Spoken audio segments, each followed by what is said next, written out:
الإسلام ديني ومحمدا رسول الله. Assalamualaikum warahmatullahi wabarakatuh. Saudara-saudariku, semoga kita semua senantiasa dirahmati, disayangi, dan diampuni dosa-dosa kita oleh Allah Subhanahu wa Ta'ala.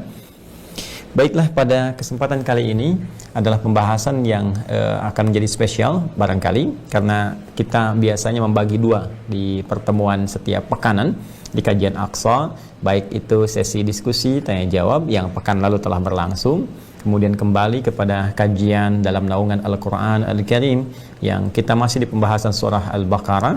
Namun demikian, ada beberapa pertanyaan-pertanyaan atau permintaan yang masuk terkait dengan bulan Rajab.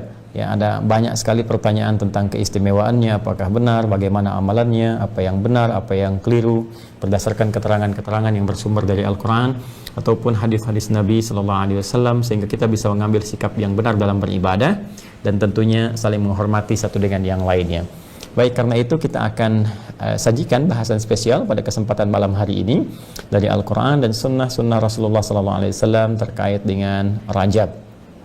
Baik teman-teman sekalian, kita akan coba terlebih dahulu untuk memberikan beberapa referensi terkait pembahasan kita ini. Yang pertama tentunya dari Al-Quran Al-Karim. Jika teman-teman berkenan, setiap malam Jumat kita kajian, ada bersama kita mushaf, ya. Ini saya berikan contoh malam hari ini dengan beberapa mushaf, ya. Kemudian dari Al-Quran juga hadis-hadis Nabi Sallallahu Alaihi Wasallam dalam beberapa kitab yang kita koleksikan. Sebagian ada di sini, sebagian ada di tempat lain, tapi kita berikan nanti referensinya. Kemudian ada kitab juga beberapa yang coba kita perkenalkan. Ya, di antaranya nanti ada kitab Tabyinul Ujab fi Fadaili Syahri Rajab karya Ibnu Hajar Al-Asqalani. Ya, beliau yang mensyarah Sahih Al-Bukhari. Beliau punya kitab Fathul Bari fi Syarah Sahih Al-Bukhari, ya. Itu ada 18 jilid kurang lebih, dan termasuk syarah yang paling populer. Dan di antara aktivitas beliau menyempatkan menulis tentang hal-hal terkait dengan bulan Rajab. Beliau beri nama kitabnya Tabyinul Ujab, penjelasan tentang ragam hal yang mengagumkan, ya, fi fadli syahri Rajab, yaitu yang terkait dengan keutamaan-keutamaan bulan Rajab. Apakah hal-hal yang mengagumkan yang beredar di masyarakat luas, ternyata ini pun terjadi ya di masa-masa kehidupan beliau, di era beliau. Dan beliau menjelaskan ya mana yang benar, mana yang kemudian diamalkan, mana yang dilebih-lebihkan, mana yang kita bisa hindari, dan mana yang bisa kita taati di bulan yang insya Allah dimuliakan oleh Allah Subhanahu wa Ta'ala.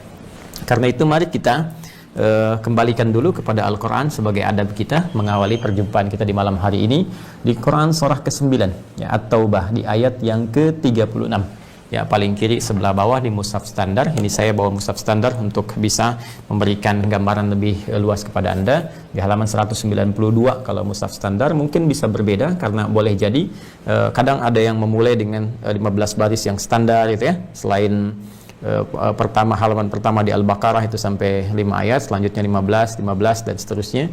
Tapi ada juga nanti untuk memudahkan hafalan, ada yang 18, ada yang 20 baris, ya. Tapi kita ambil pada yang paling umum saja di ayat yang ke-36 surah ke-9, yaitu surah At-Taubah atau surah Al-Bara'ah. Baik, a'udzubillahi minasyaitonirrajim. Bismillahirrahmanirrahim. Allah Subhanahu wa Ta'ala berfirman, Inna iddatash syuhuri 'indallahi 12 syahran fi kitabillah yauma khalaqas samawati wal arda minha arba'atun hurum. Ya, tolong berikan tanda di kalimat di firman Allah Subhanahu wa Ta'ala, minha arba'atun hurum. Ya, dzalikad dinul qayyim fala tadhlimu fihinna anfusakum wa qatilul musyrikeena kaffatan kama yuqatilunakum kaffah wattaqullaha wa'lamu annallaha ma'al muttaqin. Ya, wa'lamu annallaha ma'al muttaqin. Baik, teman-teman sekalian, bagian pertama di Quran surah ke-9 di ayat ke-36 saya tuliskan. Ya, Quran surah ke-9 At-Taubah.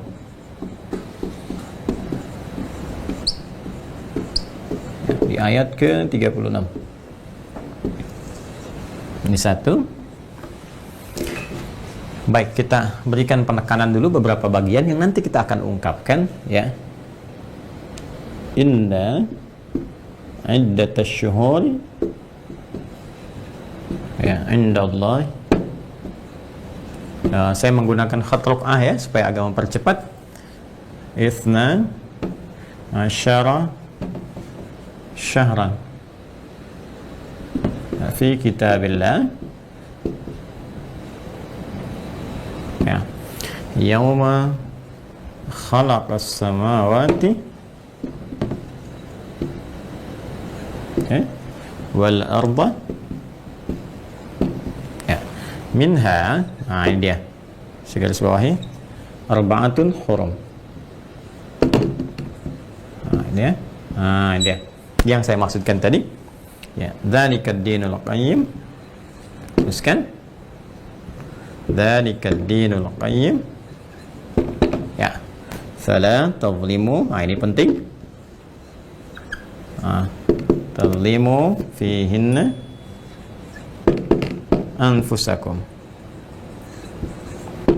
ya. Kemudian waqatilul musyrikin, kita teruskan saja supaya lengkap ayatnya. Musyrikin, silakan Anda cocokkan dengan mushaf Anda ya. Kafatan ya, kama yuqatilunakum kafah wa'lamu. Ini nggak pakai wattaqullah ya, tadi saya sebutkan wattaqullah, ingat wa'lamu, langsung wa'lamu annallaha ma'al muttaqin. Ini dia penting kalimatnya. Ini saya berikan beberapa penekanan. Semua ayat Al-Quran penting, namun beberapa bagian saya berikan penekanan ya. Baik teman-teman sekalian, ini 1, 2, kemudian 3. Ya, di sini firman Allah Subhanahu wa taala ingin menegaskan kepada kita tentang isyarat yang terkait dengan bulan Rajab. Ya, ini keumuman isyaratnya Quran surah ke-9 At-Taubah di ayat ke-36. Allah berfirman, "Inna iddatasy syuhuri 'indallahi." Ya, sungguh kami tegaskan, inna ini huruf taukid yang berfungsi untuk menguatkan sebuah pesan, informasi yang disampaikan. Jadi kalau di ilmu nahwu itu kalau kita masuk ke i'rab, maka dia di i'rab. I'rab itu penjelasan ya tentang perubahan-perubahan harakat dan fungsi satu kalimat. Ya. Inna harfu taukidin wa nasbin tansibul isma wa tarfa'ul khabara mabniun 'alal fathi la mahalla lahu min al-i'rab. Baik, inna harfu taukidin wa nasbin. Huruf taukid itu yang menguatkan satu informasi. Jadi kalau misalnya biasanya dalam gaya bahasa Arab, jika kita ingin menyampaikan sebuah pesan, informasi, lantas ada kesan, kemungkinan ragu yang ingin kita tepis supaya informasi itu tidak diragukan sama sekali, maka kita kuatkan dengan alat-alat penguat. Di antaranya nanti kalau kata benda ada inna, gitu kan? Kalau kata kerja ada qad misalnya. Ya, ada digabungkan lam dengan qad menjadi laqad. Ya, misalnya laqad khalaqnal insana fi ahsani taqwim. Yang qad saja qad aflahal mu'minun, ya kan? Nah, kemudian di sini menggunakan inna wa nasbin. Kalau terkait dengan harakat, berarti setelah huruf inna ini nanti kalimatnya di ujung akhirnya ini harakatnya nasab berarti fathah ya. Ya, posisi gramatikalnya nasab berarti fathah. Tapi dalam ilmu loghah nasab itu ya itu juga memiliki arti yang sangat dalam ya. Kalau orang Arab mengatakan begini, nasabar rajulu asahu fil ardi. Ya, seorang lelaki menancapkan tongkatnya di tanah ya dengan sangat kuat. Ya, nasaba itu menancapkan sesuatu dengan kuat sehingga sulit untuk digoyangkan. Ya, kuat karena posisinya yang kuat. Nah, maka di sini inna ini seakan memberikan pesan, kalau dalam ilmu loghah kita gali lebih dalam, yaitu huruf penguat yang memberikan kesan untuk menancapkan pada jiwa yang paling dalam supaya jangan ragu, jangan goyah sedikit pun. Nah, demikian cara membacanya. Jadi kalau Anda mendapati bacaan dalam Al-Quran, ayat-ayat terbentang, lalu Anda temukan kalimat inna, membuka informasinya, ini adalah kesan yang ingin ditampilkan oleh Al-Quran supaya kita menguatkan keyakinan dalam jiwa, jangan pernah ragu sekalipun. Wal 'asr, innal insana lafi khusr. Demi waktu yang aku berikan kesempatannya pada manusia, kata Allah, untuk beraktivitas, memanfaatkan waktu itu. 24 jam dalam sehari, 7 hari dalam sepekan, demikian seterusnya. Innal insana, sungguh, pastikan, tancapkan dalam jiwamu dengan keyakinan yang mantap, jangan pernah ragu.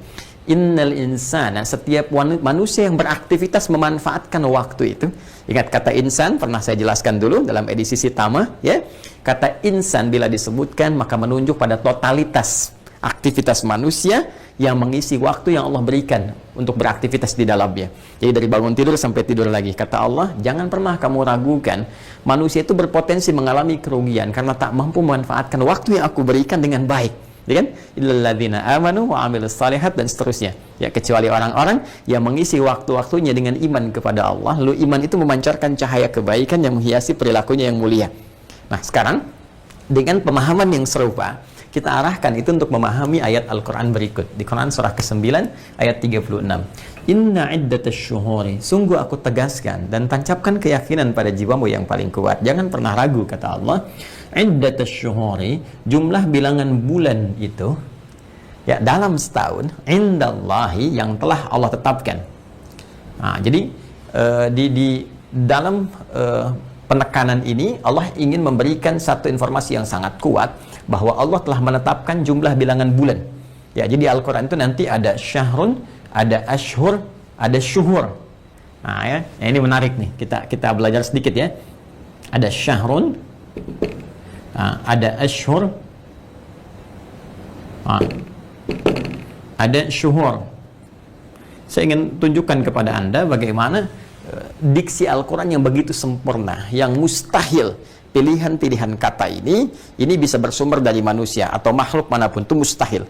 Ya, karena itu orang-orang yang mengerti, memahami bahasa Arab dengan segala kedalamannya sudah pasti akan menyimpulkan ini hanyalah firman Allah. Mustahil ada keterlibatan makhluk sedikit pun. Jadi Al-Quran bukan makhluk, Al-Quran firman Allah subhanahu wa ta'ala. Oleh karena itu ketika Nabi SAW menyampaikan ayat-ayat Al-Quran kepada masyarakat Arab yang hebat sastranya, yang terbiasa membuat karya, yang membuat puisi-puisi, yang membuat diwan-diwan, membuat segala macam ungkapan dengan sangat indah, mereka semua ya meyakini bahwa ini bukan buatan manusia karena keluar dari formulasi yang biasa mereka buat, tapi maknanya begitu dahsyat ya, dan punya susunan yang sangat sempurna. Perhatikan teman-teman sekalian, kalau ada kata syahrun seperti ini, syahrun ini ya, maka ini menunjukkan pada makna bulan yang menunjuk pada peredaran waktu. Ya, jadi ada bulan yang fisikal, materi benda ya, benda-benda yang bisa kita saksikan ya malam hari gitu kan, memiliki pantulan cahayanya. Itu dalam bahasa Arab disebut dengan qamar. Ya, Quran surah ke-10 misalnya ayat yang kelima. Ya huwallazi ja'ala asy-syamsa dhiya'a wal qamara nura. Jadi kalau kita maksudkan bulan dalam pengertian bentuk fisik ya, secara fisikal maka disebut dengan qamar. Ya, kalau dia memancarkan cahaya penuh di pertengahan disebut dengan badar namanya. Baik ya? Nah, kalau ini yang dimaksudkan, ini waktu, peredaran waktu sehingga membentuk satu kumpulan dalam satu bulan, hitungan bulan. Ya, kurang lebih 29 atau 30 hari di bulan Hijriah, 4 pekan itu ya dalam hitungan pekanan, 4 pekan 29 sampai 30 hari dalam hitungan Hijriah. Kumpulan waktu yang membentuk nanti masa yang diberi nama dengan bulan itu bahasa Arabnya disebut dengan apa? Syahrun. 1 bulan penuh. Kalau 1.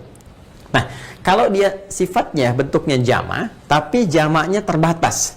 Ya, jamaknya terbatas. Jamak bentuknya taksir, ya, berubah gitu kan. Nah, tapi lil qillah nanti, ya, sifatnya untuk menunjuk kepada jama' bentuknya terbatas. Ya, kita ambil contoh misalnya ini kalimatnya ashhur. Ya, terbatas itu bisa dihitung dengan jemari. Biasanya sih tidak melebihi kepada 3 sampai 4 ya, atau maksimal paling banyak 5 lah gitu. 1 2 3 4 5 yang kiranya kita bisa hitung dengan sangat mudah, dan orang-orang Arab biasa menyebut hal-hal yang bentuknya jama' di bawah 5 ke bawah itu dengan bentuk af'ul ya, formulasinya af'ul. Jadi syahrun tinggal tambah a di depannya, jadi af'ul ini matikan ashhur ya. Jadi harokatnya yang diambil ashhur. Kita ambil contoh misalnya persiapan untuk menunaikan haji. Puncaknya sampai ke bulan 12 Dzulhijjah itu dimulai dari sejak bulan Syawal. Ya, Syawal. Makanya kenapa disebut Syawal sejak era jahiliyah? Karena memang Syawal itu kan meningkat karena volume masyarakat yang datang ke Mekah itu mulai meningkat. Mulai banyak karena persiapan untuk menunaikan ibadah haji. Nah, ini asalnya ya, sebelum nanti ada periode Islam, dan nanti ini pun memberikan pengaruh ya pada persoalan-persoalan Ramadan yang memberikan peningkatan-peningkatan iman, dan banyaknya pula orang-orang kemudian yang datang ke wilayah Mekah untuk persiapan-persiapan ibadah haji sesuai dengan tuntunan syariat setelah Islam meluruskan kembali hal-hal yang sebelumnya keliru dilaksanakan di masa jahiliyah. Baik, sejak bulan Syawal mereka sudah menyiapkan diri. Jadi banyak orang mulai bersiap-siap supaya nanti tidak berdesakan, mendapatkan tempat yang baik gitu kan. Dan sekarang sudah menjadi kebiasaan. Kita kalau di luar era pandemi kan berangkat untuk menunaikan haji bukan saat Dzulhijjah, tapi sejak Syawal sudah siap-siap. Dzulqa'dah bulan ke-11 sudah mulai berangkat ya, supaya tidak ada penumpukan di bandara, semua sudah disiapkan kemah-kemahnya, maktab-maktabnya, persiapan menuju puncak haji. Ya, di tanggal 9 Dzulhijjah itu untuk penunaian wukuf di Arafah. Jadi dari dulu sejak bulan Syawal itu kan bulan ke-10. Ya, 10, 11, 12, 3 bulan tuh.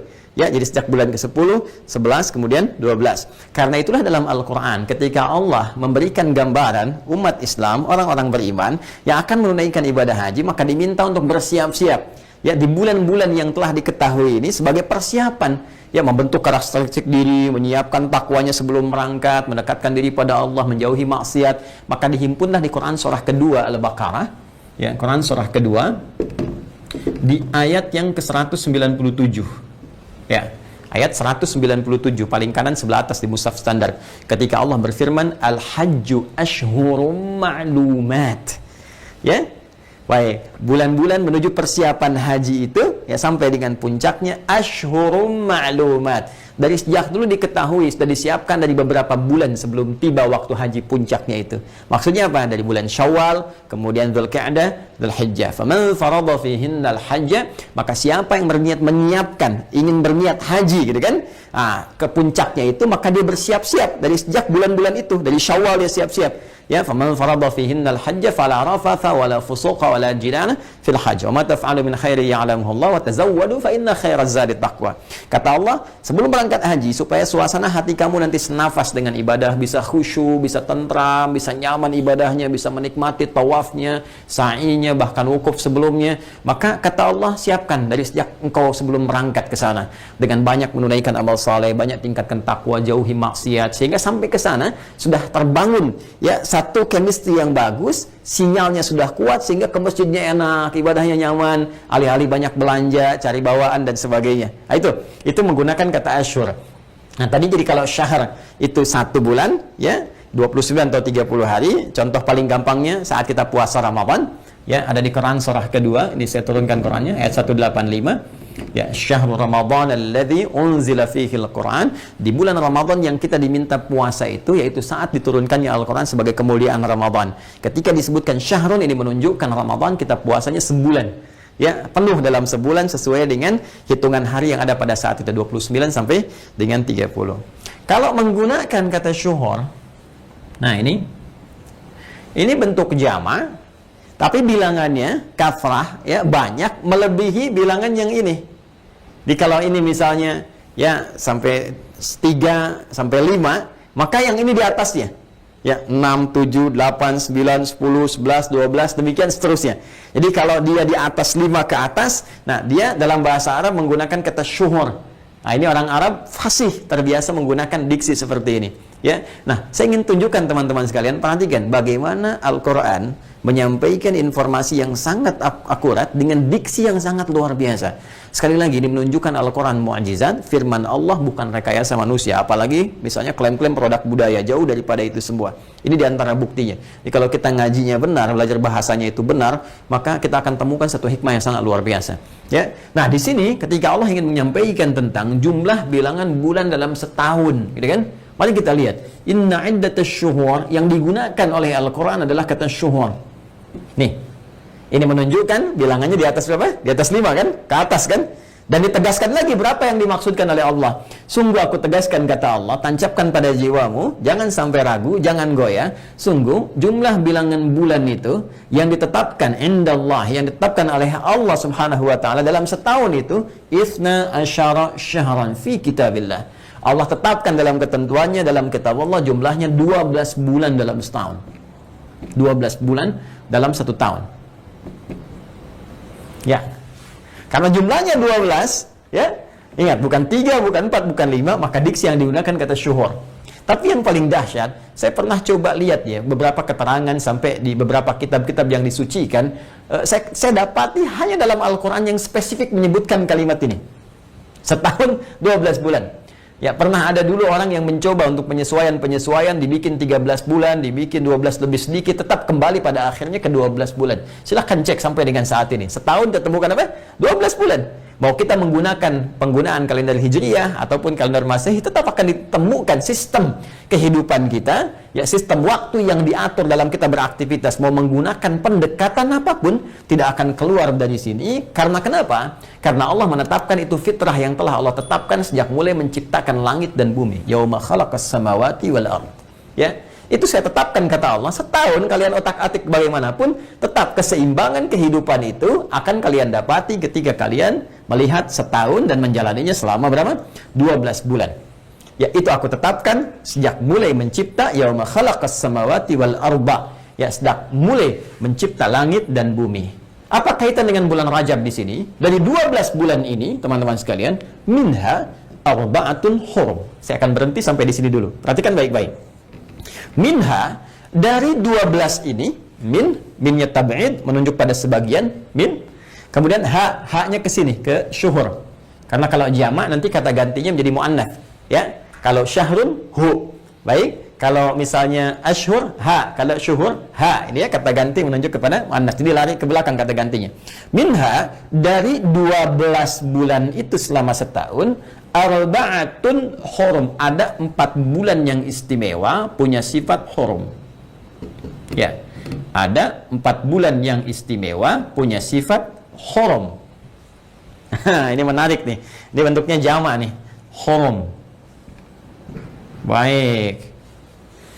Minha arba'atun hurum. Hurum ini seakar dengan kata haram. Ya, hati-hati ini.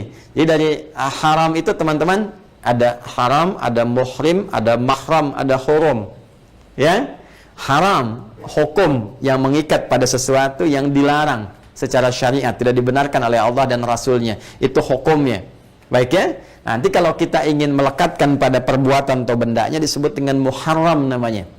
Muharram, ya segala yang dilarang, segala yang tidak dibenarkan, ya baik itu dikonsumsi atau dikerjakan atau dilakukan. Mabuk, hukumnya apa? Haram. Perbuatannya apa? Muharram. Jelas. Baik, muhrim, orang yang mengenakan pakaian ihram. Ya, karena sejak mengenakan itu, kenapa disebut muhrim? Karena saat dia sudah mengenakan itu, dia harus menanggalkan, melepaskan, meninggalkan segala yang diharamkan oleh agama. Dari kata ahrama yuhrimu, seakar di kata haram juga. Kemudian ditambah hamzah lil izalah, untuk menanggalkan segala yang diharamkan, dijauhi. Jadi kalau sudah pakai kain ihram, maka jauhkan segala yang dilarang. Sedang konsentrasi ibadah saja. Mahram, ya keadaan satu persaudaraan yang kuat, sehingga dengan itu tidak dibenarkan untuk saling mengikat dalam akad. Ya, tidak dibenarkan menikah, baik mahram nanti misalnya dengan satu radha'ah, dengan susuan, ya, atau nanti dengan tali persaudaraan, ya, ulul arham, atau nanti dengan bil musaharah, karena ada ikatan satu pernikahan. Saya menikah dengan istri saya, misalnya ada adiknya perempuan, maka tidak dibenarkan saya pun menikah dengan adiknya. Ya, demikian satu susuan yang sama, ataupun juga dari ulul arham, satu rahim yang serupa. Saya punya kakak, saya perempuan, adik perempuan, tidak boleh, ada dilarang, diharamkan, tidak dibenarkan, ya, berhubungan atau mengikat satu ikatan pernikahan di lingkungan-lingkungan itu. Itu satu hal yang terkait berkelindan. Hukumnya disebut apa? Haram. Baik, jamak yang mengukur tentang keadaan ini, menerangkan keadaan-keadaan yang diharamkan berbuat sesuatu yang dilarang, itu disebut hurum namanya. Baik ya. Jadi ketika Allah sebutkan minha arba'atun, ada 4 dari 12 ini yang punya sifat hurum. Apa artinya? Punya keistimewaan, dilarangnya ya kita mengerjakan atau bahkan cenderung kepada hal-hal yang dilarang oleh Allah Subhanahu wa taala dan Rasulnya. Diharamkan secara langsung oleh Allah Subhanahu wa taala dan Rasulnya. Ya, ini sesuatu yang sangat menarik. Kenapa? Karena sesuatu yang sudah pasti diharamkan, ya sudah pasti jangan dikerjakan. Nggak boleh gitu kan? Ya, mabuk itu haram, ya jelas tinggalkan, gitu kan? Maaf sekali, bikin hoax, jelas haramnya. Ya, gibah, jelas haramnya. Mencela, jelas haramnya. Mencuri, apalagi, jelas haramnya. Sudah jelas haram, orang sudah mengerti kalau haram itu pasti harus ditinggalkan. Tapi kenapa di sini, di 4 bulan ini ada penekanan? Ya, ini yang sangat menarik. Sampai-sampai ditekankan, jangan kamu lakukan. Sampai nanti Ibnu Abbas ya radhiyallahu taala anhuma memberikan satu komentar yang sangat luar biasa. Komentar ini nanti akan banyak di-share oleh para tabi'in dan di-like oleh generasi kemudian. Jadi ada komen, like, and share gitu ya. Di-share sampai ke kita. Nah, ini ketika ada penekanan, kata Ibnu Abbas radhiyallahu taala anhuma, ada satu rumus. Dan ingat, beliau itu turjumanul Quran. Orang yang mendapatkan pengakuan langsung dari Rasulullah SAW adalah orang yang sangat mengetahui tentang isi Al-Quran. Mendapat pengetahuan dari Rasulullah SAW karena belajar langsung dari beliau. Kata Ibnu Abbas radhiyallahu taala anhuma, ketika Allah Subhanahu wa taala memberikan penegasan taukid dengan menyebutkan kembali kata hurum yang mengikat 4 bulan ini, maka ini menunjukkan ya bahwa orang-orang yang sengaja berbuat maksiat di bulan-bulan ini, maka dosanya bisa 2 kali lipat di hari-hari biasa. Ini menunjukkan satu keistimewaan yang melekat pada bulan-bulan ini yang tidak sama dengan bulan-bulan biasa. Pertanyaannya, 4 bulan ini, bulan apakah itu saja? Dan bagaimana keterangan selanjutnya dalam Al-Quran kaitannya dengan hadis-hadis Nabi SAW dan peristiwa-peristiwa yang sering kita alami yang membutuhkan penjelasan-penjelasan hukum. 4 bulan ini diterangkan dalam hadis Nabi SAW yang kalimat pembukanya serupa dengan ini semua dan langsung disampaikan dari Ibnu Abbas radhiyallahu taala anhuma. Kata Nabi, minha arba'atun hurum, thalatha mutawaliyat, ya. Ada 4 bulan yang istimewa dari 12 ini, 3 berurutan, 1 terpisah. Apa yang 3 berurutan itu? Apa yang 1 itu? Bagaimana keadaannya? Kita akan bahas itu setelah menunaikan sholat Isya berjamaah. Jeda sejenak. Baik, kita akan lanjutkan sejenak. Ini agak sedikit ngos-ngosan karena ini sholat dengan ini agak berpindah tempat, jadi kita menyesuaikan kembali. Mohon izin kalau kita jeda ya, karena saya ingin memberikan satu praktikal apa yang disampaikan kita praktekkan gitu, dan kita tidak tahu di titik mana kita akan kembali kepada Allah ya. Baik, bismillah. Telah kita uraikan tadi di pembuka sebelum Isya bahwa Al-Quran dalam firman Allah Subhanahu wa taala di Quran surah ke-9 At-Taubah di ayat ke-36 telah memberikan satu penjelasan umum tentang 4 bulan yang sangat istimewa dari 12 bulan yang Allah tetapkan dalam peredaran waktu selama setahun, dan 4 yang istimewa ini disebut dengan bulan-bulan hurum, yaitu bulan-bulan yang mengandung satu keistimewaan dengan perintah untuk menjauhi segala larangan-larangan Allah dalam bentuk penekanan yang sangat kuat. Sehingga beberapa ahli tafsir berkomentar bahwa jika ada seorang yang sengaja melanggar di bulan-bulan ini, maka konsekuensinya adalah dia bisa mendapatkan 2 kali lipat dari dosa di hari-hari biasa. Termasuk Ibnu Abbas radhiyallahu taala anhuma yang memberikan komentar demikian. Nah, 4 bulan ini apa yang dimaksud? Ya, apa saja bulannya? Minha arba'atun hurum. Ya, dari 12 bulan ini ada 4 bulan hurum. Apa saja bulannya? Seperti apa gambarannya? Dan bagaimana lanjutan ayat tadi untuk menerangkan keistimewaan yang dimaksudkan? Nah, tentunya untuk mengetahui lebih dalam tentang penjelasan Al-Quran, maka kita harus kembali kepada keterangan Rasulullah SAW. Karena beliau diutus oleh Allah Subhanahu wa taala untuk menjelaskan kepada kita tentang kandungan firman Allah Subhanahu wa taala seluruhnya yang termaktub dalam Al-Quran, yang sekarang kita bisa baca, kita simak, dan mari kita lihat penjelasan dari Rasulullah SAW yang dirangkum oleh para ahli hadis yang meriwayatkan sampai ke kita. Karena saya, Anda, kita nggak pernah berjumpa dengan Rasulullah secara hadir nyata dan mendapati pengetahuan dari beliau. Karena itu kita harus merujuk ya dari orang-orang yang tersambung nanti kepada kita sampai silsilahnya, transmisinya menuju kepada Rasulullah SAW.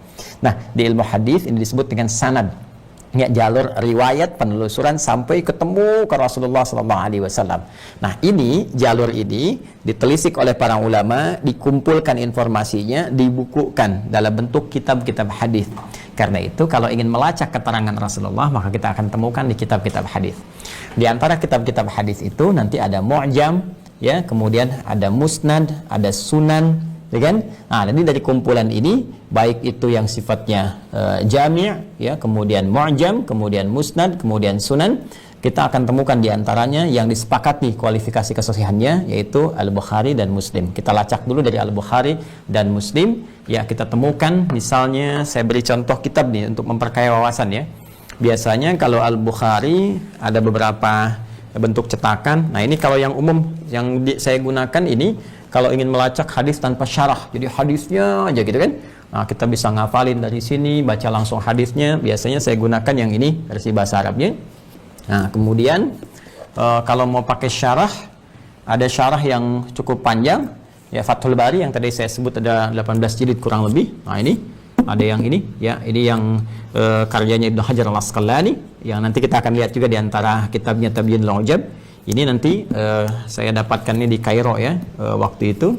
Kemudian ada yang versi juga 4 jilidnya, ya 4 jilidnya yang seperti ini. Nah ini nanti yang ini penjelasan cukup panjang, yang ini penjelasan singkat. Nah secara ringkas ada di nomor hadis 4406, 4406 ya 4406. Jadi kalau teman-teman bisa dapati ini ya di sebelah kiri paling bawah nih ya, di kitab ini halaman 637 nih 4406, nanti kita lihat hadisnya dari Abi Bakrah yang nanti tersambung sanadnya sampai dengan ke Al-Bukhari dan disampaikan ke kita. Kita akan lihat ya di 4 itu apa saja. Kemudian di hadis Muslim nomor hadis 1679, ini yang biasa saya gunakan. Ini penting saya tunjukkan karena kadang-kadang ada mungkin teman-teman cetakan yang berbeda gitu kan, dilihat-lihat kok mana kok nggak ada gini. Nah, tahu-tahu ternyata bukunya ringkasan gitu kan, karena ada ikhtisar juga. Kalau di ikhtisar itu hadis-hadis yang mirip, yang banyak biasanya bisa di hadis Muslim nih. Satu riwayat itu kan yang nyampaikan bukan cuma satu orang, ya ada si A, ada si B, ada si C. Nah di hadis Muslim biasanya dibintangin tuh 1, bintang 2, terus riwayat lainnya. Nah ada ikhtisar seperti Syekh Al-Albani misalnya mengikhtisar, meringkas Sahih Muslim jadi ringkasan. Nah ini yang banyak ini karena isinya substansinya sama, maka diambil satu aja gitu. Maka di sini sangat mungkin terjadi perbedaan nomor ya, atau bahkan beda cetakan. Karena itu saya tunjukkan apa yang saya gunakan sehingga bisa nanti menyamakan persepsi, minimal hadisnya ada. Jadi jangan berselisih karena beda nomor ini nggak ada, tapi hadisnya kan ada Joni gitu kan. Sepanjang hadisnya ada, jadi kita bisa telusuri gitu ya. Jadi jangan ribut di persoalan yang sepele. Nah ini yang saya gunakan, yang Sahih Muslimnya. Kemudian nomor hadis 1679. Nah ini dia. Ya, bahkan judulnya langsung ini ya. Bab taghlidz tahrimid dima wal a'rad wal amwal. Nah ini hati-hati nih. Bab berlipat gandanya nanti diharamkannya ya pertumpahan darah, bahkan nanti hal-hal yang bisa merusak sampai ke kehormatan dan harta. Nanti kita akan lihat. Ini hadis yang serupa. Syarah yang biasa saya gunakan Sahih Muslimnya pakai yang ini. Ada 9 jilid. Ya, ini saya dapatkan di Kairo juga. Nanti kita bisa lihat seperti apa penjelasannya. Kembali ke 4 bulan hurum itu ya. Mohon maaf ya, ngajinya kita agak detil, nggak apa-apa ya. Jadi sabar, agak detil. Jadi saya ingin terangkan kepada Anda ini loh, dasarnya begini, referensinya ini, cara memahaminya begini, kesimpulannya begini. Yang kita dapatkan selama ini nanti kita akan timbang berdasarkan frame yang ini kita buka saat ini bingkainya bagaimana. Jadi ketika Anda melakukan, Anda paham, oh ini argumentasinya begini, dalilnya jelas, ini seperti pemahamannya, ya perbedaan pendapatnya begini, ini yang kita ambil jalan tengahnya. Jelas ya? Baik. Ya kita baca Bismillahirrahmanirrahim di Al-Bukhari dulu. Nomor hadis 4406, 4406, menafsirkan yang tadi di Quran surah 9 ayat ke-36. Bismillahirrahmanirrahim. Qala haddatsani Muhammad ibn al-Muthanna haddatsana Abdul Wahhab haddatsana Ayyub an Muhammad an ibni Abi Bakrah ya an Abi Bakrah anin Nabi sallallahu alaihi wasallam qala, ya dari Nabi sallallahu alaihi wasallam disampaikan secara singkat, az-zamanu qad istadara ka hayati yaumi khalaqas samawati wal arda as-sanatu 12 syahran minha arba'atun hurum thalathun mutawaliyatun dzulqa'dah. Nah, ini di sini ada salah harakat ya, bukan dzulqa'dah tapi dzulqa'dah. Ya dzulqa'dah. Ya beda antara qa'dah dengan qi'dah ya. Kalau qa'dah itu duduk singkat berdiri kembali. Jadi kalau saya berdiri duduk begini. Singkat terus duduk saya bangun lagi misalnya. Nah, itu qa'dah namanya ya. Tapi kalau misal saya duduk agak lama, ya duduknya seperti ini, menikmati, santai, itu qi'dah namanya. Ya ke hay'ah, jadi ada isim murwah dengan hay'ah. Ya, kalau kenapa disebut dzulqi'dah? Karena bulan itu, ya orang-orang Arab di bulan ke-11 itu duduk-duduk santai, santai duduknya gitu. Ya, kenapa duduk santai nggak keluar wilayah Hijaz, nggak niaga? Karena orang-orang dari luar datang sebagai persiapan haji. Ya, nanti banyak yang berniaga, tidak semua haji, ada yang berdagang, ada yang macam-macam. Jadi yang biasa mereka berniaga keluar, mereka nggak keluar karena orang di luar pada datang ke pusat haji di Mekah. Ya, karena itu mereka datang, akhirnya mereka memilih untuk duduk-duduk santai. Bahasa Arabnya qi'dah. Dzulqi'dah orang yang duduk-duduk santai. Ya, karena banyaknya orang datang pada saat itu. Nanti ada penjelasannya. Ya, Dzulqi'dah yaitu bulan Dzulqi'dah. Saya bacakan dulu. Az-zamanu qad istadara ka hayati yaumi khalaqas samawati wal ard. ya waktu itu, ya waktu, peredaran waktu yang kita alami selama ini itu telah disusun oleh Allah Subhanahu wa taala, ditetapkan oleh Allah Subhanahu wa taala, akan tetap terus berputar seperti itu saja. Ya, sejak Allah menciptakan langit dan bumi. Jadi ini ingin menyampaikan pesan kepada kita teman-teman sekalian bahwa Allah mendesain waktu berputar seperti 24 jam. Ketemu siang, ketemu malam. Adapun warna yang kita rasakan itu adalah akibat dari aktivitas kita. Ya, yang menyertai waktu itu mau kita gunakan apa? Kesempatannya Allah kasih 24 jam sama persis.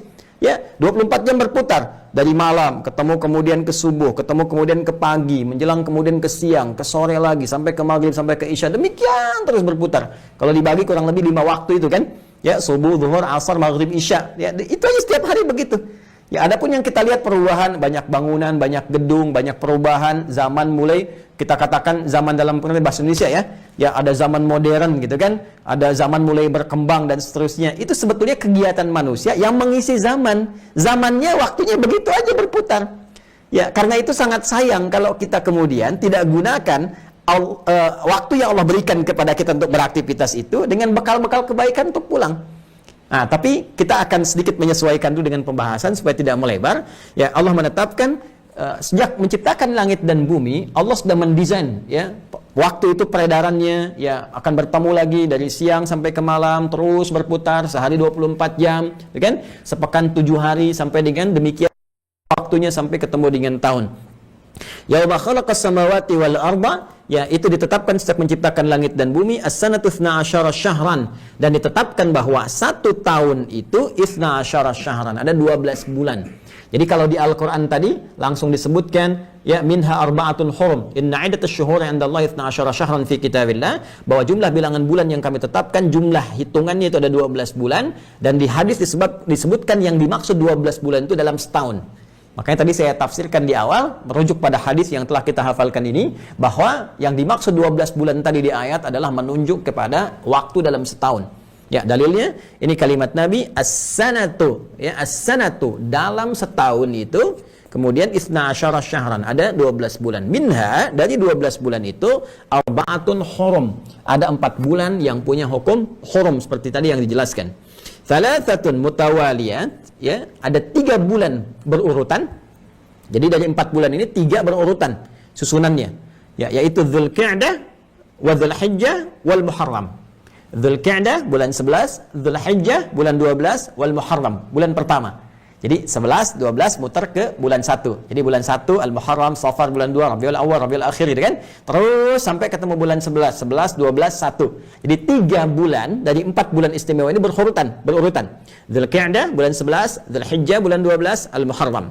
Kemudian ini yang paling menarik, wa Rajabun Mudhar alladzi baina Jumada wa Sya'ban. Ya, dan bulan Rajab. Bulan Rajab Mudhar yang terletak di antara Jumada dan Sya'ban. Jadi bukan Jumadi ya, ingat tuh. Bukan Jumadi nih, sering ada yang keliru dalam bacaannya. Seperti bulan Muharram padahal pakai al-Muharram gitu kan. Rabiul Awal, Rabiul Akhir, bukan Rabiul Tsani. Ya, Jumadal Ula, Jumadal Akhirah. Jadi bukan Jumadi. Ya, kalau Jumada kenapa disebut Jumada? Karena musim gugur, mulai kering. Ada yang Rabi' tadinya mulai banyak tanaman tumbuh gitu kan. Spring, musim semi ya. Di Arab itu kemudian setelah itu mulai gugur. Nah, itu disebut Jumada namanya. Gugur, kering, kerontang. Fase terakhir dari Jumada yang kering itu disebut Jumadal Akhirah.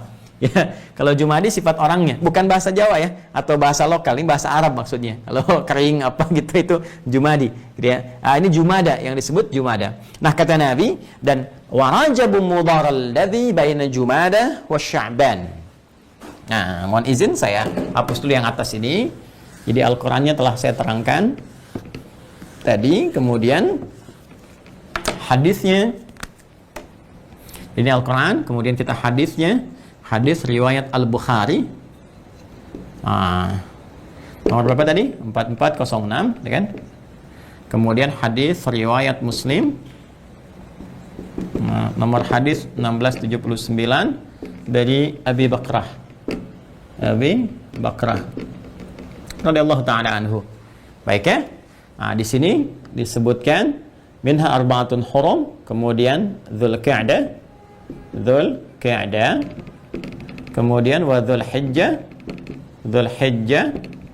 kemudian wal Muharram pakai alif lam, Muharram, nah ini. Saya kebawahkan. Wa Rajab. Wa Rajab Mudhar. Mudhar alladhi baina Jumada wa Sya'ban. Ini dia. Dan bulan Rajab, ketemu di sini Rajabnya, ya. Jadi kita baru ketemu Rajab nih, ya. Wa Rajab Mudhar alladhi, dan bulan Rajab. Jadi dari 4 bulan yang istimewa punya sifat hurum ini, 1 Dzulqa'dah, bulan ke-11, 2 Dzulhijjah, bulan ke-12, wal Muharram, bulan pertama Al-Muharram, 1, 2, 3, thalatha mutawaliyat, 3 berurutan. Yang keempat mana? Wa Rajab. Nah, ini bulan Rajab. Bulan ke-7 di penanggalan Hijriah. Ya, ini posisi yang keempat, bulan ke-7. Ya, posisi keempat tuh dari sini 1, 2, 3, keempatnya ini bulan ke-7 di penanggalan Hijriah. Wa Rajab Mudhar. Rajab yang dimaksudkan Rajab Mudhar, nanti kita akan lihat, ya. Wa Rajab Mudhar alladzi, yang terletak bulan ini baina Jumada, di antara bulan Jumada, wa Sya'ban, dan bulan Sya'ban. Jumada yang dimaksudkan adalah Jumada yang ke-6, bulan ke-6, Jumada al-Akhirah. Tahu dari mana? Karena setelahnya, ya, di antara letaknya sebelum ini Jumada, setelahnya Sya'ban. Sya'ban itu kan bulan ke-8. Ya, jadi terletak di 7 kan? Ya, 7 bulan yang ke-7 yang terletak di antara 6 dan 8. 6 dan 8. Kalau ini sebelum Sya'ban, berarti Rajabnya 7 kan? Ininya 6. 6 itu Jumada al-Akhirah. Jadi yang dimaksudkan bulan yang keempat yang spesial dari 3 berurutan, sisanya 4, satu lagi adalah bulan Rajab. Dan kita sekarang sedang berada di bulan itu. Sekarang kita sedang berada di bulan itu. Ini poinnya, Rajab. Dan ketika kita masuk berada di waktu itu dengan izin Allah Subhanahu wa taala, diberikan karunia oleh Allah yang Maha Rahman, ya, kita diberikan untuk mendapati keistimewaan bulan ini, termasuk mengamalkan satu amalan yang ditegaskan langsung oleh Allah dalam Al-Quran dengan sifat hurumnya. Jadi di bulan Rajab yang sekarang tengah kita hadapi ini, ada sifat hurum yang melekat di dalamnya yang berbeda dengan bulan-bulan lainnya. Dan dia nanti bersamaan dengan 3 bulan yang lain. Ini, jadi punya hukum yang serupa dengan Dzulqa'dah, Dzulhijjah, Al-Muharram, dengan hukum hurumnya. Tapi apa saja keutamaan Rajab itu yang diterangkan oleh Nabi Sallallahu Alaihi Wasallam sehingga kita bisa mengisi nilai-nilai kebaikan yang diisyaratkan di sini. Sebelum itu kita kenali dulu kenapa disebut dengan Rajab. Jadi penting sekali. Karena begini, nanti di bahasa Arab itu termasuk kebiasaan orang Arab bahkan di jahiliyah, mereka tidak menamai sesuatu kecuali punya makna. Ya, bahkan dulu penanggalan sampai tahun itu mereka sebutkan berdasarkan peristiwa untuk mengingat yang terjadi di waktu itu. Makanya kalau Anda misalnya ingin tahu tentang kejadian di masa bahkan jahiliyah sebelum Nabi dilahirkan, itu bisa diketahui dengan Anda membaca syair-syair orang Arab jahiliyah. Misal 150 tahun sebelum Nabi lahir di zaman jahiliyah, itu ada kejadian apa di masa siapa, informasinya bagaimana. Anda bisa lacak di para penyair pujangga-pujangga jahiliyah. Misalnya Imrul Qais, ya, Amirus Syu'ara, pujangganya para penyair pada saat itu. Dia punya satu syair yang menggunakan rumus formulasi tawil. Tawilun lahudunal buhuri fadailu fa'ulun mafa'ilun fa'ulun mafa'ilu kifa nabki min dzikra habibin wa manzili bisaqtuli wa bainad dakhuli fahawmali. Ya, dia sedang jalan-jalan, kemudian dia melihat seorang ya sedang meratapi karena ditinggal oleh kekasihnya, sedang melamun. Lalu dia katakan, "Hey, move on lah, jangan engkau terus meratapi itu sampai engkau tidak bisa beraktivitas kembali." Itu kejadian zaman jahiliyah, Joni. Itu bisa disampaikan ke kita 150 tahun sebelumnya. Kita bisa lacak ada kejadian apa. Bahkan kenapa tahun Nabi disebut, lahirnya Nabi disebut tahun gajah, Amul Fil, karena ada kejadian pasukan gajah ingin menghancurkan Ka'bah. Di masa-masa itulah lahir Nabi sallallahu alaihi wasallam. Jadi diabadikan kepada kita. Nah, jadi bagaimana kita mengetahui tentang makna Rajab? Kita simak baik-baik, kita hapus dulu ya, sejenak. Baik, bismillah.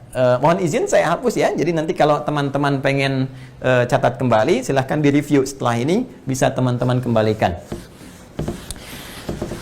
Baik, bismillah. Nanti kita tuliskan kembali untuk mengingat juga. Ya, Rajab. Apa artinya Rajab? Nah, yuk kita cek. Kita gunakan referensi lagi ya, supaya tidak nanti masuk dugaan-dugaan nih otak-atik Ustadz Adi Hidayat misalnya ya. Jadi kita perkaya wawasan kita dengan referensi sehingga bahasan kita lebih argumentatif. Saya perkenalkan, ini saya langsung print out saja ya, supaya teman-teman juga bisa nanti lacak, bisa cari sendiri. Ini di internet saya cek sudah banyak kitabnya, jadi teman-teman bisa akses juga, dan insya Allah nggak bayar asal cukup kuota gitu ya. Asal Anda punya sifat saitama, nah itu insya Allah mudah ya. Saitama sangat ingin tahu maknanya ya, jadi nggak ada kaitan dengan yang lain. Ayo saitama, lihat sini. Nah ini nama kitabnya, saya ini kan perkenalkan ya. Tabyinul Ujab bima warada fi fadli Rajab. Ini kayak gini ya. Ayo di zoom, ayo apa teman-teman nih, jangan sibuk sama handphone. Lihat sini. Lihat nih, Tabyinul Ujab ya, Tabyinul Ujab bima warada fi fadli Rajab. Nanti tahqiq dan syarahnya ini cukup banyak yang sekarang sudah merebak gitu ya. Tapi intinya nanti kitabnya serupa ya, nasnya serupa. Tabyinul Ujab ya, penjelasan tentang berbagai hal yang mengagumkan. Jadi ada sejak Ibnu Hajar Al-Asqalani tahun 852 itu beliau wafat, jadi di era ke-9 Hijrah ya, beliau itu hidup. Ya sekarang sudah 15, jadi 6 abad yang lalu. Sekitar 6 abad yang lalu itu isu tentang Rajab itu sudah banyak. Ya, isu tentang Rajab sudah banyak, keutamaan-keutamaannya. Ada yang menyebutkan begini, kalau umrah di bulan Rajab begini, kalau nanti ibadah misalnya melakukan puasa tertentu akan begini, kalau sholat nanti tertentu akan begini, dapat ini, ada sungai juga di surga namanya Rajab dan sebagainya. Nah itu dibahas oleh Ibnu Hajar Al-Asqalani, hal-hal yang sangat mengagumkan. Jadi mengerjakan amalan 1, 2 itu dahsyat pahalanya. Apakah benar seperti itu atau ada keterangan lain yang bisa kita ambil manfaatnya? Itu yang poin yang kita bahas. Maka beliau sampaikan Tabyinul Ujab, penjelasan tentang berbagai hal yang mengagumkan bima warada fi fadli Rajab, yang dikaitkan dengan hal-hal yang diriwayatkan menyangkut tentang keutamaan bulan Rajab. Ya, ta'lif dikarang oleh Abdul Fadil Ahmad ibn Ali ibn Hajar Al-Asqalani yang wafat tahun 852 ya, rahimahullahu taala. Kita langsung saja ke pembahasannya. Biasanya ada muqaddimah, ada segala rupa. Kita langsung ke kalimatnya Ibnu Hajar Al-Asqalani saja, karena kadang-kadang kalau muqaddimah atau pakai syarah itu nanti subjektivitas pensyarahnya, penjelasnya. Jadi kita langsung ke penjelasan dari beliau supaya kita mendapatkan gambarannya. Baik, muqaddimahnya saya lewat, jadi saya langsung. Bismillahirrahmanirrahim. Qala Ibnu Dahiyah, Rajab ya, jam'uhu arjab ya, jam'uhu arjab, warajabanat, wa arjibah, wa arjub, wa arajib, wa arajib, wa rajabi. Masya Allah. Ini teman-teman kita tuliskan ya. Rajab. Nah ini. Jam'uhu arjab. Nah gini. Wa rawajib. Rajabanat. Gitu. 3 aja lah kita ambil, banyak sekali ya. Ada arajib, nanti ada arjub, ada arajib, ada rawajib, ada rajabanat ya. Kemudian ada apalagi ini, rajabi dan seterusnya ya. Bahkan ada lagi nanti ada rujub, ada juga yang tidak disebutkan di sini ya. Ada rujub, ada rajabun, kemudian ada rajabat ya. Jadi kalau kita mau gali ini jamaknya bisa kurang lebih ada 6-7 jamak. Apa maknanya? Ya, Rajab yang punya jamak seperti itu maknanya apa? Ya kita teruskan. Walahu 18 isman. Ya, dan bulan Rajab ini punya 18 nama lain yang menunjukkan maknanya. Jadi Masya Allah, ini bulan Rajab ini punya 18 nama lagi yang setiap nama ini menunjukkan maknanya. Jadi tadi saya katakan di awal, orang Arab tidak memberikan sebuah nama kecuali punya makna. Nah, kenapa ini disebut Rajab? Sampai-sampai juga Al-Quran memberikan satu keistimewaan yang penting. Nanti ada kaitan dengan namanya ini. Ketika Nabi menyebutkannya salah satunya dengan kata Rajab Mudhar. Ya, mari kita lihat. Rajabun li'annahu kana yurajjabu fil jahiliyati au ayyu'azzamu. Yang pertama dinamakan dengan Rajab li'annahu kana yurajjabu ayyu'azzamu. Ini satu. Rajabun bermakna ta'zimun. Ta'zimun. Ya. Sumya Rajab Rajaban. Rajab dinamakan dengan Rajab li'annahu kana yurajjab. Karena pada bulan ini, pada masa ini, bulan yang ke-7. Jadi penting diingat ya teman-teman sekalian, penamaan bulan-bulan Hijriyah itu bukan pada saat masa awal Islam ya, ditetapkan awal mulanya, bukan. Nama-nama ini sudah ada sebelum masa Islam. Dan di masa Islam dipertahankan ya, karena memang sudah menjadi kebiasaan untuk mengalami peristiwa-peristiwa atau menggunakan perhitungan waktu yang dimaksudkan, dan ada korelasi positif dengan aktivitas-aktivitas yang dikerjakan pada masa Islam pada saat itu. Bahkan nama-namanya punya kesesuaian. Ya, Ramadan dipertahankan, Syawal dipertahankan, Dzulhijjah, Dzulqa'dah, karena tidak ada kaitan erat di sini dengan pola-pola maksiat. Jadi Islam itu sangat fleksibel sebetulnya. Ya, kalau misalnya ada yang maksiat, bertentangan dan sebagainya, itu langsung diganti, kan? Kemudian diarahkan pada yang lebih baik. Tapi kalau kira-kira memberikan manfaat, sifatnya bagus, maka diisi dengan nilai keislaman yang lebih baik, dipertahankan sehingga menjadi sesuatu yang sifatnya lestari dengan nilai-nilai kebaikannya. Nah, ini bulan ke-7 ini sudah ada sejak masa jahiliyah, dinamakan dengan Rajab. Kenapa disebut dengan Rajab bulan ke-7 ini? Punya makna at-ta'zim, li'annahu kana yu'azzamu, ya. Karena sesungguhnya di bulan Rajab ini, ya, kana yu'azzam, bulan ini sangat diagungkan. Ya, indal jahiliyah, sejak masa jahiliyah. Jadi mereka mengagungkan ya bulan ini, saking agungnya karena ada sesuatu yang melekat di dalamnya. Jadi sebetulnya sebelum pra-Islam pun ini sudah ada kesepakatan di masa orang-orang jahiliyah tentang keutamaan bulan Rajab, yang nanti menariknya juga mereka sepakati dengan 3 bulan sebelumnya. Jadi ini menunjukkan bahwa risalah samawiyah itu dari sejak era sebelum Nabi Muhammad itu tersambung punya keserupaan, kesamaan. Apalagi dalam akidah sama, dari Nabi Adam sampai ke Nabi Muhammad akidahnya nggak berubah. Buktinya apa? Dari jejak orang-orang Arab itu bisa dilacak, ternyata masih banyak yang serupa dengan ajaran Nabi Ibrahim alaihissalam.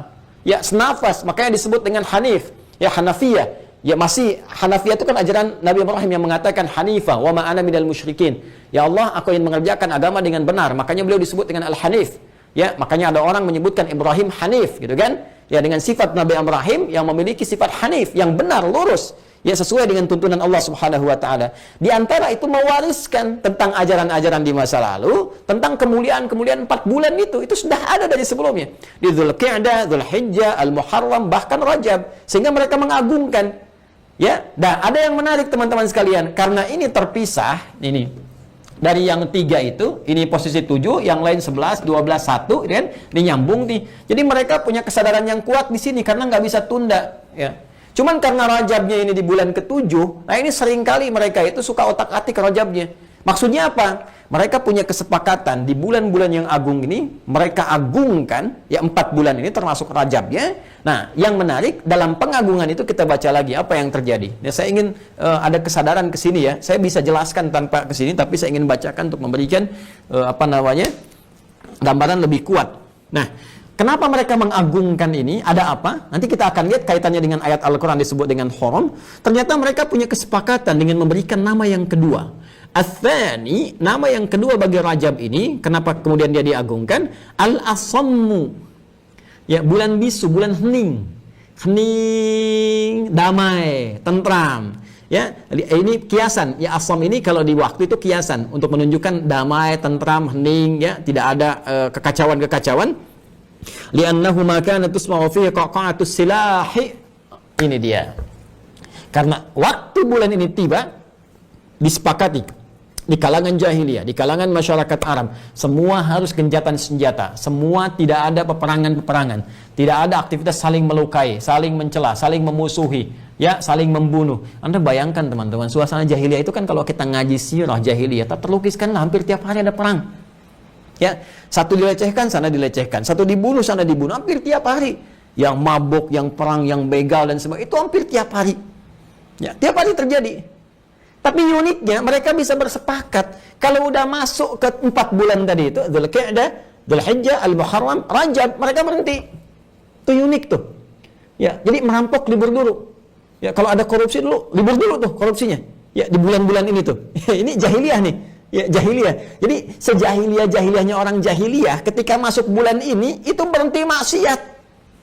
Jadi kalau ada orang Islam yang maksiat di bulan ini itu lebih daripada jahiliyah, Joni. Kenapa orang jahiliyah aja nyampe ke Rajab itu bisa berhenti maksiatnya? Saking takutnya dengan mengagungkan bulan ini, mereka ketakutannya belum terarah kepada Allah. Tapi karena warisan-warisan, ya, kalau di masyarakat adat kadang-kadang ada informasi, awas nih, ya, kalau bahasa Jepangnya bisa katulah, gitu ya. Kalau mengerjakan ini nanti awas kena ini, kena karma ini, kena itu masih begitu opininya. Belum terarah kepada referensi wahyu. Nanti ketika turun wahyu di masa Islam dijelaskan apa hakikatnya, apa gambarannya, apa korelasinya. Itu masih informasi demikian. Jadi yang tergambar di benak mereka kalau melakukan ini nanti bisa terjadi sesuatu, bisa datang bencana dan sebagainya. Akhirnya mereka sepakati bahwa di bulan-bulan ini, di 4 bulan utama ini mereka gencatan senjata, mereka damai, mereka tenang, nggak ada yang berbuat maksiat pada saat itu dalam konteks peperangan dan sebagainya. Nah, cuman karena tangannya udah biasa gatal maksiat, ya, gatal membunuh, gatal membegal, gatal merampok dan sebagainya, itu yang 3 nggak bisa diutak-atik karena nyambung. Dzulqa'dah, Dzulhijjah, Al-Muharram, 3 bulan tuh nyambung, jadi nggak bisa dipecah. Cuman karena Rajab letaknya di ke-7, sehingga mereka suka otak-atik dipindah-pindahin Rajab dia sesuai kepentingan. Jadi kalau nggak pengen diserang, mereka akan katakan, sekarang Rajab nih, kan jahiliyah kebanyakan belum tahu tanggal juga. Ya, pada umumnya gitu. Jadi mereka suka pindah-pindahkan Rajabnya. Hanya ada satu suku ya yang konsisten, mereka menetapkan Rajabnya itu sesuai dengan kesepakatan, sesuai dengan ketentuan hukum yang memang sudah ada pada adat-adat yang sebelumnya dan diwariskan dari ajaran-ajaran sebelumnya, yaitu 4 bulan Hurum. Suku itu disebut suku Mudar. Di suku Mudar ini benar-benar menetapkan Rajab yang benar. Jadi nggak dipindah-pindah tiba-tiba ke Rabiul Awal, pindah ke bulan Jumada, pindah ke bulan Sya'ban. Enggak, mereka tetapkan Rajab yang benar ini di bulan ke-7. Ini Rajab. Ya, suku Mudar yang mempertahankan itu. Jadi makanya Nabi menyebutkan dalam hadisnya, ya, baik itu di Al-Bukhari ataupun di Muslim, beliau memberikan isyarat wa Rajabum Mudar alladzi, Rajab yang ya ditetapkan oleh kaum Mudar, maksudnya kaum Mudar yang mempertahankan Rajab yang ini yang benar, termasuk bulan Hurum tadi. Jadi bulan Rajab ini teman-teman sekalian, salah satunya kenapa dinamakan dengan Rajab, dia punya makna ta'zim, diagungkan oleh kalangan masyarakat jahiliyah karena termasuk 4 bulan ya bersamaan dengan yang 3 bulan tadi, yaitu Dzulqa'dah, Dzulhijjah dan Al-Muharram, yang punya satu hukum spesifik dan disepakati di kalangan mereka, yang mereka pahami sebagai adat sebelum nanti datang keterangan wahyu untuk meluruskan pemahaman mereka sesuai dengan keterangan yang sebelumnya yang dibawa oleh nabi-nabi yang sebelumnya. Ya, jelas ya. Kemudian di masa itu pun mereka Al-Asam dinamakan dengan Rajab karena suasananya menunjukkan keheningan. Ya, mereka menghormati bulan ini dengan tidak bermaksiat. Ya, dengan tidak mengerjakan perkara-perkara yang buruk ya di hubungan dengan manusia ya dan seterusnya, sehingga dalam konteks ini nanti di masa era Islam akan digunakan sebagai era evaluasi. Ya, nanti kita akan lihat ya, kita akan lihat setelahnya. Kemudian Al-Asabbu dinamakan dengan Rajab, punya makna, punya nama Al-Asabbu. Ya, Al-Asabbu dari asaba yusibu ya. Kemudian juga di sini derivasinya dari saba, asaba dan asabba yusibu al-asab.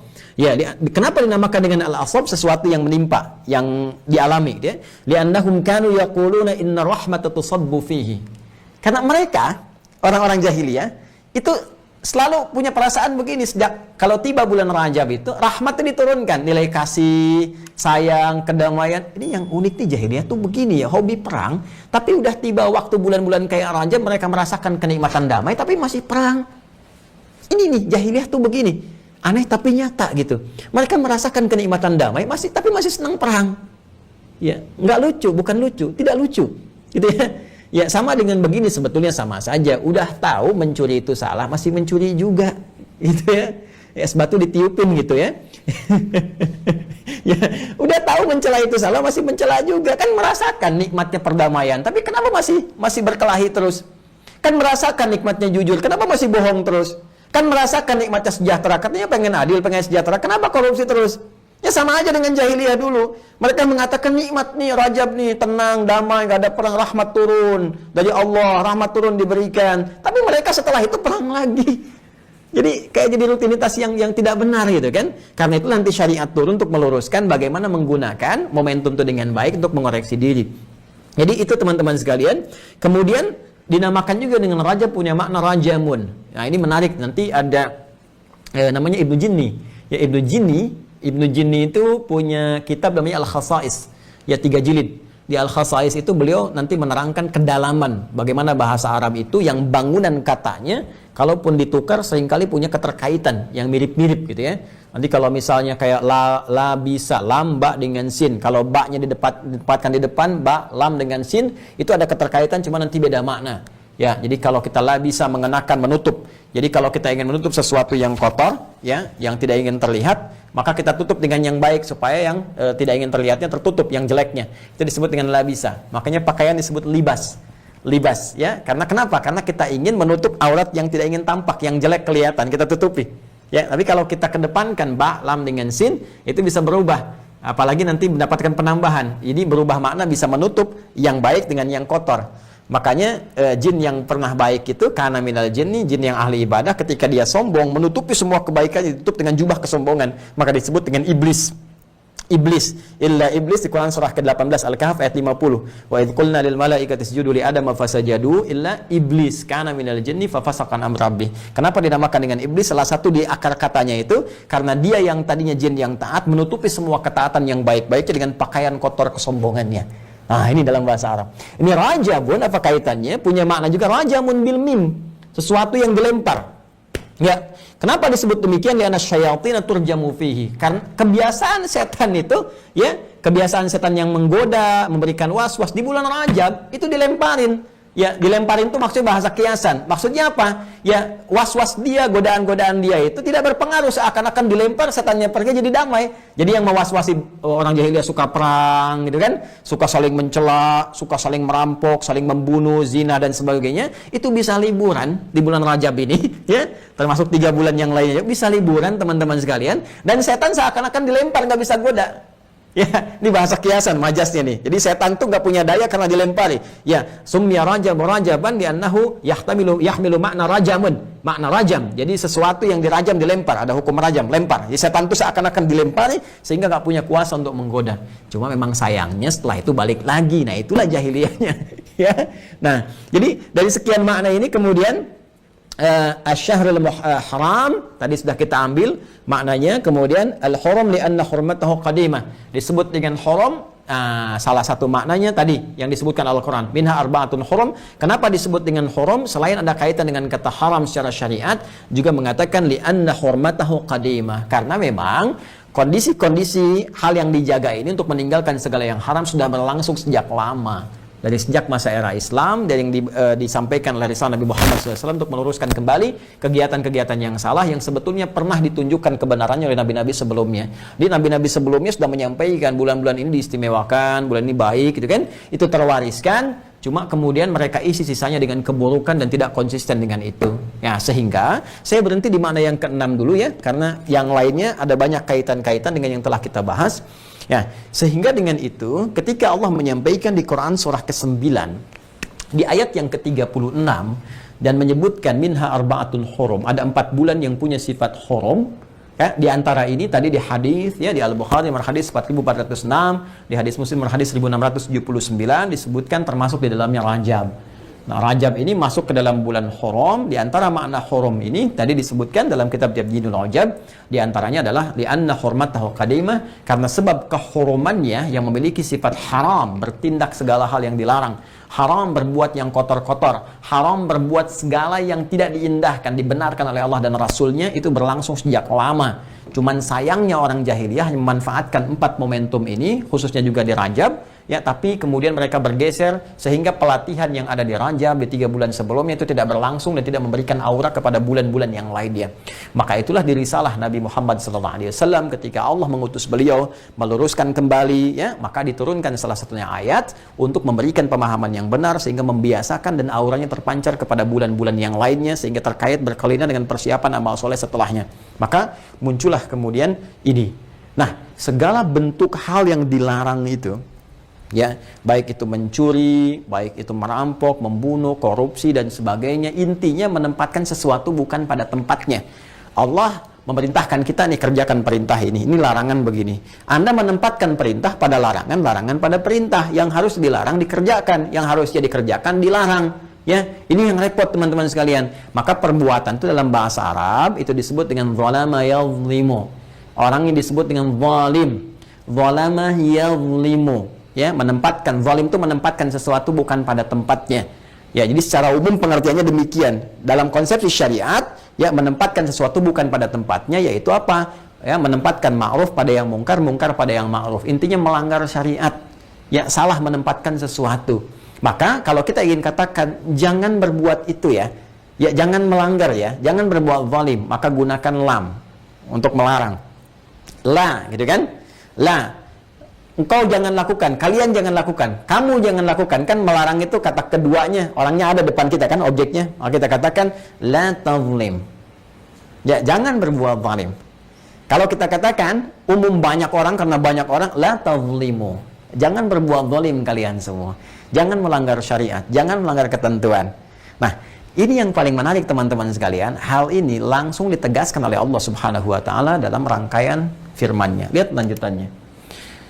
Minha arba'atun hurum, dzalika ad-dinul qayyim. Semua ketentuan ini adalah ketentuan dalam agama yang tegak, yang lurus, yang benar. Jadi Allah telah desain semua 4 bulan istimewa ini, termasuk Rajab yang kita sedang ada di dalamnya, adalah desain dari petunjuk agama yang lurus, yang benar, yang didesain untuk mengarahkan kita supaya bertindak yang benar, bertutur yang benar. Ya, qayyim itu sesuatu yang tegak, yang lurus, yang benar. Jadi agama ini diturunkan untuk meluruskan perbuatan kita, mengatur perilaku kita supaya benar. Jadi mustahil kalau ada orang beragama jadi radikal dalam konteks yang keras, ekstrim, itu mustahil. Karena agama itu diturunkan untuk mencegah seseorang berbuat ekstrim. Saya beri contoh begini misalnya. Ya, Fir'aun itu kan manusia, termasuk manusia paling zalim yang diabadikan kisahnya hampir di semua kitab-kitab suci. Ya, dan kita meyakini itu semua. Bahkan di Al-Quran sangat tegas disebutkan dengan sangat detail sekali.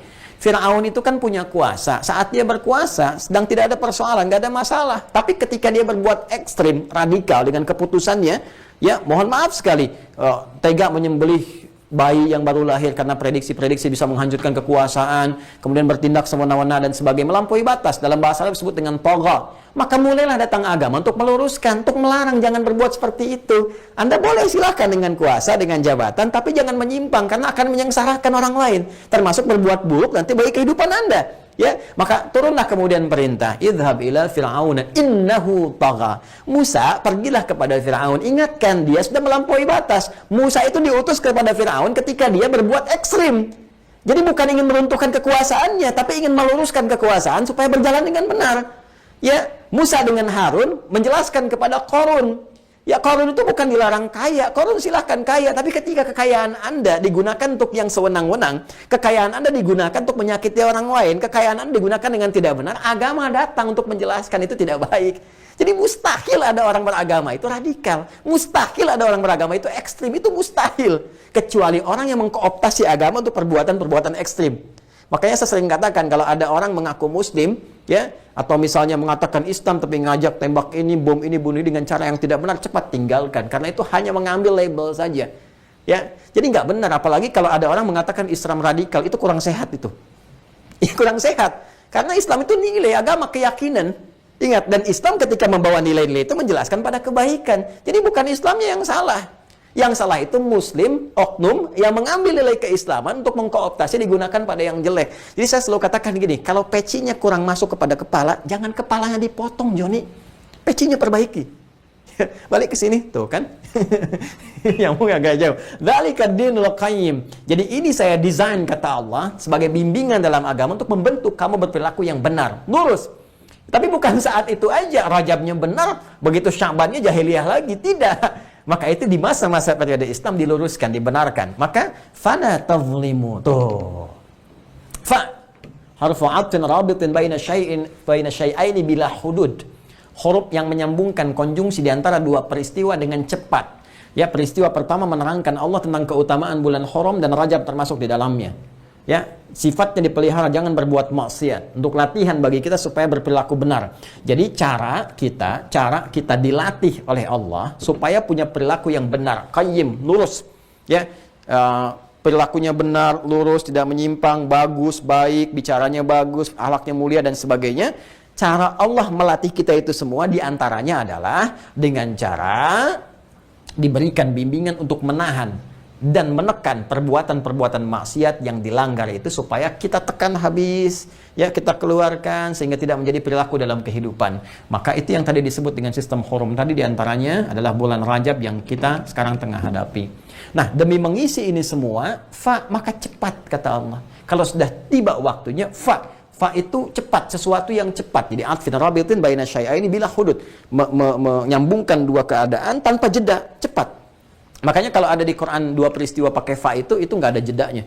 Ya, seperti Nabi Zakaria berdoa minta keturunan, baru selesai doa tiba-tiba langsung dijawab pakai fa tuh. Ya, di Quran surah ke-3 Ali Imran ayat 39, fanadatul malaika, pakai fa. Ya, kemudian nanti yang di surah ke-21 Al-Anbiya 83, 84, 85, 86 dan seterusnya sampai 90 Itu kalimatnya fastajabna, fastajabna, fastajabna. Kami langsung jawab, kami langsung jawab. Nah, cara memahaminya kembali ke sini, maka kalau sudah tiba 4 bulan ini, ya Dzulqa'dah, Dzulhijjah, Al-Muharram, Rajab, dan sekarang kita ada di Rajab, maka cepatlah engkau bersikap melatih dirimu, fala tazlimu fihinna anfusakum. Jangan engkau menzalimi dirimu sendiri. Tuh, jangan Anda menzalimi dirimu sendiri di 4 bulan ini. Karena kita ada di salah satunya Rajab, maka kita bisa ambil poinnya ke sini. Kalau Anda sudah memasuki bulan Rajab, tiba di waktunya, bulan yang sangat agung, bulan yang mulia, bahkan orang jahiliyah mengagungkannya, salah satunya kemuliaannya dilekatkan pada Al-Quran, ini bulan latihan untuk mengendalikan nafsu.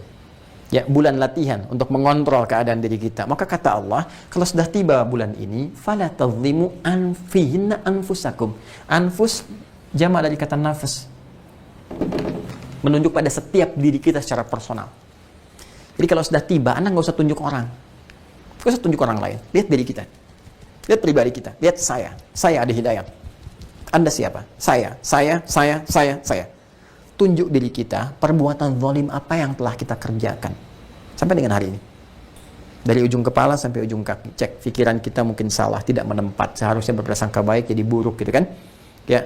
Kemudian mohon maaf, pandangan salah pandang, telinga salah dengar, lisan salah bicara, sampai ke ujung kaki. Maka kalau sudah tiba bulan itu, koreksi diri. Ya, koreksi diri. Sehingga dengan mengoreksi diri ini, keadaan lebih tenang, lebih damai, gitu kan? Lebih baik, perilaku-perilaku buruk bisa disingkirkan, dicek lagi. Katanya ingin hidup tenang, kata Allah. Katanya ingin hidup damai. Katanya ingin makmur. Nah, kadang-kadang keburukan itu bukan bersumber dari orang lain, ternyata dari ketidakmampuan kita menjaga diri, menjaga nafsu. Kalau orang lewat tidak menyapa, mungkin bukan karena dia tidak menyapa, karena ketidakmampuan kita mengontrol hati kita, berprasangka buruk pada orang itu. Kok dia nggak nyapa? Padahal kan kita tinggal nyapa saja, gitu kan? Pak Joni, assalamualaikum, gitu kan? Waalaikumsalam, maaf, saya sedang sakit gigi, jadi nggak nyapa. Bisa aja demikian terjadi. Karena ketidakmampuan kita mengontrol keadaan hati kita, sehingga kita berbuat sesuatu yang buruk. Intinya ke situ. Makanya ketika lontar jumroh kan aqobah dulu. Menandakan keadaan nafsu kita, sebelum kita bicara yang wusta sekitaran kita, ataupun berbicara yang jauh lagi. Ya, berbicara yang jauh lagi. Jadi ada nanti jumrah aqabah, ya, jumratul ula, wusta, belum yang kita pribadi, menengah sampai yang paling jauh. Nah, saya mau kembali ke sini teman-teman sekalian. Jadi secara singkat, Rajab itu bulan evaluasi diri. Evaluasi diri. Nah, bulan untuk mendamaikan hati, gitu kan? Bulan untuk menyiapkan diri kita jadi lebih baik. Kenapa? Kita harus punya persiapan baik di bulan ini, karena nanti ada bulan-bulan berikutnya yang lebih baik dari bulan-bulan ini. Kalau kita belum siap dari sekarang, nanti mohon maaf, tidak ada lagi waktu untuk adaptasi. Persiapannya nanti akan kurang. Sehingga ketika masuk bulan yang lebih baik lagi, kita nggak siap dengan itu. Makanya ini, menariknya teman-teman sekalian, nanti di Rajab, masuk bulan berikutnya Sya'ban, Nabi mengaktifkan lagi amal baiknya, mencontohkan. Kenapa? Setelah Sya'ban, itu ada Ramadan bulan 9. Di saking mulianya Ramadan itu, teman-teman sekalian, ya, saking dahsyatnya di Ramadan itu Rajab ini sangat bermanfaat untuk menyiapkan diri kita. Ya, menata diri kita, mengendalikan nafsu kita, sehingga Sya'ban bisa dimaksimalkan. Nanti ada hadis-hadis terkait dengan Sya'ban. Sudah masuk Sya'ban, kita bahas nanti Sya'bannya. Jadi begitu kita sudah terbiasa dengan amal soleh, mengendalikan hati kita, jiwa kita, nafsu kita, menjadi lebih baik. Begitu Ramadan, wah sudah deh, nggak usah ada tarhib lagi tuh. Langsung aja. Ya, naik tarawihnya luar biasa. Kemudian ibadah, baca Qur'annya, tilawahnya macam. Karena sudah terkoneksi dengan baik. Ya, jadi Rajab itu pada awalnya adalah inti untuk mengoreksi diri. Makanya ada yang menyebut Rajab dengan bulan istighfar. Ya, bulan istighfar, bulan memohon ampunan, bulan maksudnya mengoreksi diri kita. Kalau merasa banyak dosa, istighfar, itu jalannya. Ya, para ulama mengambil hukum-hukum tertentu, melihat dari pemaparan-pemaparan ini, baik di Al-Quran, penjelasan di hadis-hadis Nabi Sallallahu Alaihi Wasallam, contoh-contoh yang ada, gitu kan, maksimalkan kepada kita. Nah, sekarang secara singkat teman-teman sekalian, kalau kita ingin mengevaluasi diri, bagaimana caranya? Ya, nah ada amalan yang cepat dan singkat teman-teman sekalian untuk bagaimana bisa mengendalikan nafsu. Sebenarnya banyak amal-amal soleh, caranya dengan beramal soleh. Tapi di antara sekian amal soleh itu yang paling efektif untuk bisa mengatasi ini semua adalah puasa. Ya, puasa, asyam, bukan asyab, asyam, ya, asyam. Jadi ada asyam, ada as-saum. Tuh, ya, ini penting nih. Ini apa namanya? Spidolnya juga kita harus sesuaikan. Bismillah. Asyam. Asyam. Karena itu ada spesifik ya tentang keterangan dari Nabi Sallallahu Alaihi Wasallam tentang puasa di bulan-bulan haram. Jadi disepakati oleh para ulama, ulama sepakat, Nabi nyampaikan, ulama sepakat, kan? Nabi yang nyampaikan, kemudian di-share oleh para sahabat, di-like oleh para tabi'in, di-komen oleh para ulama tafsir, semua sampai kepada kita, sampai dengan detik ini. Ya, jadi ada kebolehan menunaikan puasa di bulan-bulan haram, Dzulqa'dah, Dzulhijjah, kemudian Al-Muharram termasuk Rajab. Jadi kalau kita mau puasa di bulan Rajab pun ada sunnahnya. Sunnahnya apa? Pertama, dalil umum adalah kebolehan puasa di bulan-bulan Al-Hurum. Al-Hurum, ya. Silahkan. Tujuannya apa? Ini salah satunya. Untuk bisa mengoreksi diri, muhasabah, introspeksi diri. Karena apa? Siam itu, puasa itu punya dua keunikan. Ya. Dia punya karakter khas yang membedakan dengan ibadah lain. Ya, jadi nanti ada perbedaan. Al-Quran punya sendiri, sholat punya sendiri, siam, puasa punya sendiri. Ya, puasa itu saat dikerjakan, pertama, bisa meningkatkan atau menghadirkan percepatan beramal soleh. Amal soleh. Jadi kalau orang sedang puasa, peningkatan itu luar biasa. Jangankan yang fardu, yang sunnah pun, yang biasanya enggak, dikerjain. Kalau nggak percaya silahkan, dorongannya kuat sekali. Ya, Masya Allah, biasanya sholat fardu, sekarang sunnah jadi naik. Ya, silahkan cek deh waktu Ramadan tuh kalau kita sedang puasa. Ya, bahkan para ibu-ibu itu berebut nyimpan sejadah di masjid, memperebutkan saf pertama, itu tujuannya bukan isya, buat tarawih. Ya, ini mengejar kan? Jadi ada kondisi saat puasa itu, ya jangankan fardu, tertinggal sunnah itu bisa gelisah. Itulah puasa. Ya, berinfak itu orang di waktu biasa kalau nggak puasa minta di depan mata belum tentu diberi. Tapi saat puasa yang nggak ada dicari-cari. Mana fakirnya, mana yatimnya, mana du'afanya dan sebagainya. Bisa nyari. Dan dahsyatnya siam yang kedua, bisa menekan perilaku amal salah, maksiat. Meningkatkan amal soleh, menekan amal salah. Tuh, maksiat. Orang kalau puasa, udah otomatis di jiwanya itu akan menekan maksiat. Saya hampir tidak menemukan orang puasa nekat berbuat maksiat misalnya, atau sengaja berbuat maksiat. Dicegah oleh hatinya, mau berpikirnya sekian kali gitu, sekian kali. Ya, ini sangat luar biasa. Jadi yang biasa, ini kalau Ramadan mungkin koruptor libur dulu gitu kan, terus sedang puasa, ya minimalnya nggak mau batal puasanya. Yang mencela pun bisa nggak mencela. Kan saya sering bikin satu gambaran gitu kan, walaupun ada guyon tapi hikmahnya tinggi di sini. Orang biasa marah, ya biasa kalau dipancing bisa langsung marah, bisa maki, bisa apa. Dia sedang puasa, buka jam 6 kurang seperempat dimaki orang. Bisa diam nggak balas. Temennya heran, akhi, kok nggak balas?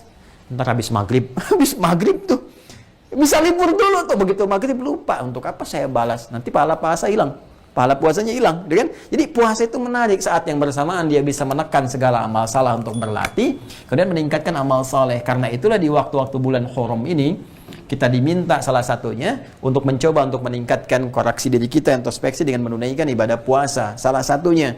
Karena itu kalau kita ingin tingkatkan dengan menunaikan ibadah puasa, itu sangat diperkenankan. Satu, mengambil dari bulan haram secara umum. Yang kedua, ada spesifik yang Rajab ini. Ya, bahkan nanti ada riwayatnya dan disebutkan juga di hadis-hadis yang sahih, gitu ya. Teman-teman sekalian, nah kalau kita ingin bacakan lebih jauh, ini saya ambilkan contohnya.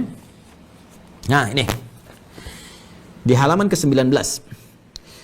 Poin yang kedua, dzaka syahrun yughfalun nasu anhu baina Rajab wa Ramadan, al-hadits, ya. Baik, kalau kita mau baca dari pembuka paragrafnya, thumma narji'u fa naqul, kemudian kita konsen lagi dan kita menyampaikan inna amthala ma warada fi dzalika, ya kata Imam Ibnu Hajar Al-Asqalani, sesungguhnya yang paling sesuai yang tersebut terkait dengan persoalan di bulan Rajab ini, terkait dengan hukum, ibadah dan sebagainya, di antaranya marawahun Nasa'i, ya apa yang diriwayatkan oleh Imam An-Nasa'i min hadits Usama bin Zaid, dari hadis Usama bin Zaid radhiyallahu anhuma, semoga Allah meridai kepada keduanya, qala, beliau menyampaikan, qultu ya Rasulullah, saya berkata kepada Rasulullah sallallahu alaihi wasallam, ya lam araka tasumu min asy-syuhuri ma tasumu fi Sya'ban. Ya Rasulullah, saya kok melihat Anda sering banyak puasa di bulan Sya'ban, sementara bulan-bulan lainnya saya tidak melihat seperti itu. Maksudnya di luar bulan-bulan yang biasa puasa. Bulan apa saja nanti kita lihat ya. Jadi Nabi itu terbiasa berpuasa sering di bulan-bulan tertentu, ada bulan-bulannya. Tapi kelihatan di Sya'ban ini kok puasa sunnahnya lebih banyak gitu dibanding yang di hari-hari lain yang sunnah. Kalau di Ramadan sudah pasti gitu kan. Ramadan sudah pasti. Jadi bertanya nih, apa jawab Nabi? Dzaka syahrun yaghfulun nasu anhu baina Rajab wa Ramadan. Ya, itu sebetulnya bulan istimewa yang orang banyak lupa, bukan hanya puasanya itu, ya yang bulan itu terletak di Rajab dan Ramadan. Ya, yang terletak di Rajab dan Ramadan. Jadi Sya'ban kan adanya di bulan 8, Rajab 7, Ramadan 9, gitu kan? Kata Nabi, itu banyak orang lupa. Di bulan Sya'ban itu, ya saya banyak berpuasa karena ada keistimewaan. Ya, bulan ini terletak di antara Rajab dengan Ramadan. Nanti ada kelanjutan hadisnya, pada saat itu amalan diangkat, disampaikan kepada Allah, dan saya, kata Nabi, saya sangat suka, sangat mencintai kalau amal saya diangkat dan diketahui saya sedang banyak ibadah. Dan sedang banyak ibadah itu saat puasa kan banyak ibadahnya. Nah, apa kaitan dengan Rajab di sini? Nih, lihat komentar Ibnu Hajar Al-Asqalani. Ini bukan komentar Adi Hidayat ya. Ini Imam Ibnu Hajar Al-Asqalani, dan beliau ahli hadis, mensyarah banyak kitab hadis, ya, mensyarah Syarah Al-Bukhari, punya kitab-kitab luar biasa termasuk kitab ini. Nah, kita lihat bagaimana komen beliau. Fahadha fihi isy'arun. Maka di sini kita bisa merasakan, bisa melihat ya, bi anna fi Rajab, bahwa di bulan Rajab ini musyabihatun bi Ramadan. Ini menyerupai Ramadan tingkat ibadahnya. Artinya ingin menunjukkan kebiasaan puasa. Ya, dari mana tahunya? Teruskan. Wa anna an-nasa yashtaghiluna fihi min al-ibadati bima yashtaghiluna bihi fi Ramadan. Karena banyak orang di bulan Rajab ini, di masa-masa Nabi beliau jelaskan, itu sudah terbiasa meningkatkan ibadah. Seperti mereka berusaha meningkatkan di Ramadan. Bukan menyamakan hukum dengan Ramadan. Awas, jangan salah persepsi ya, jangan salah paham. Ramadan wajib. Ingat, Rajab sunnah biasa. Jadi kalau Ramadan itu hukumnya kuat, diikat dengan kewajiban.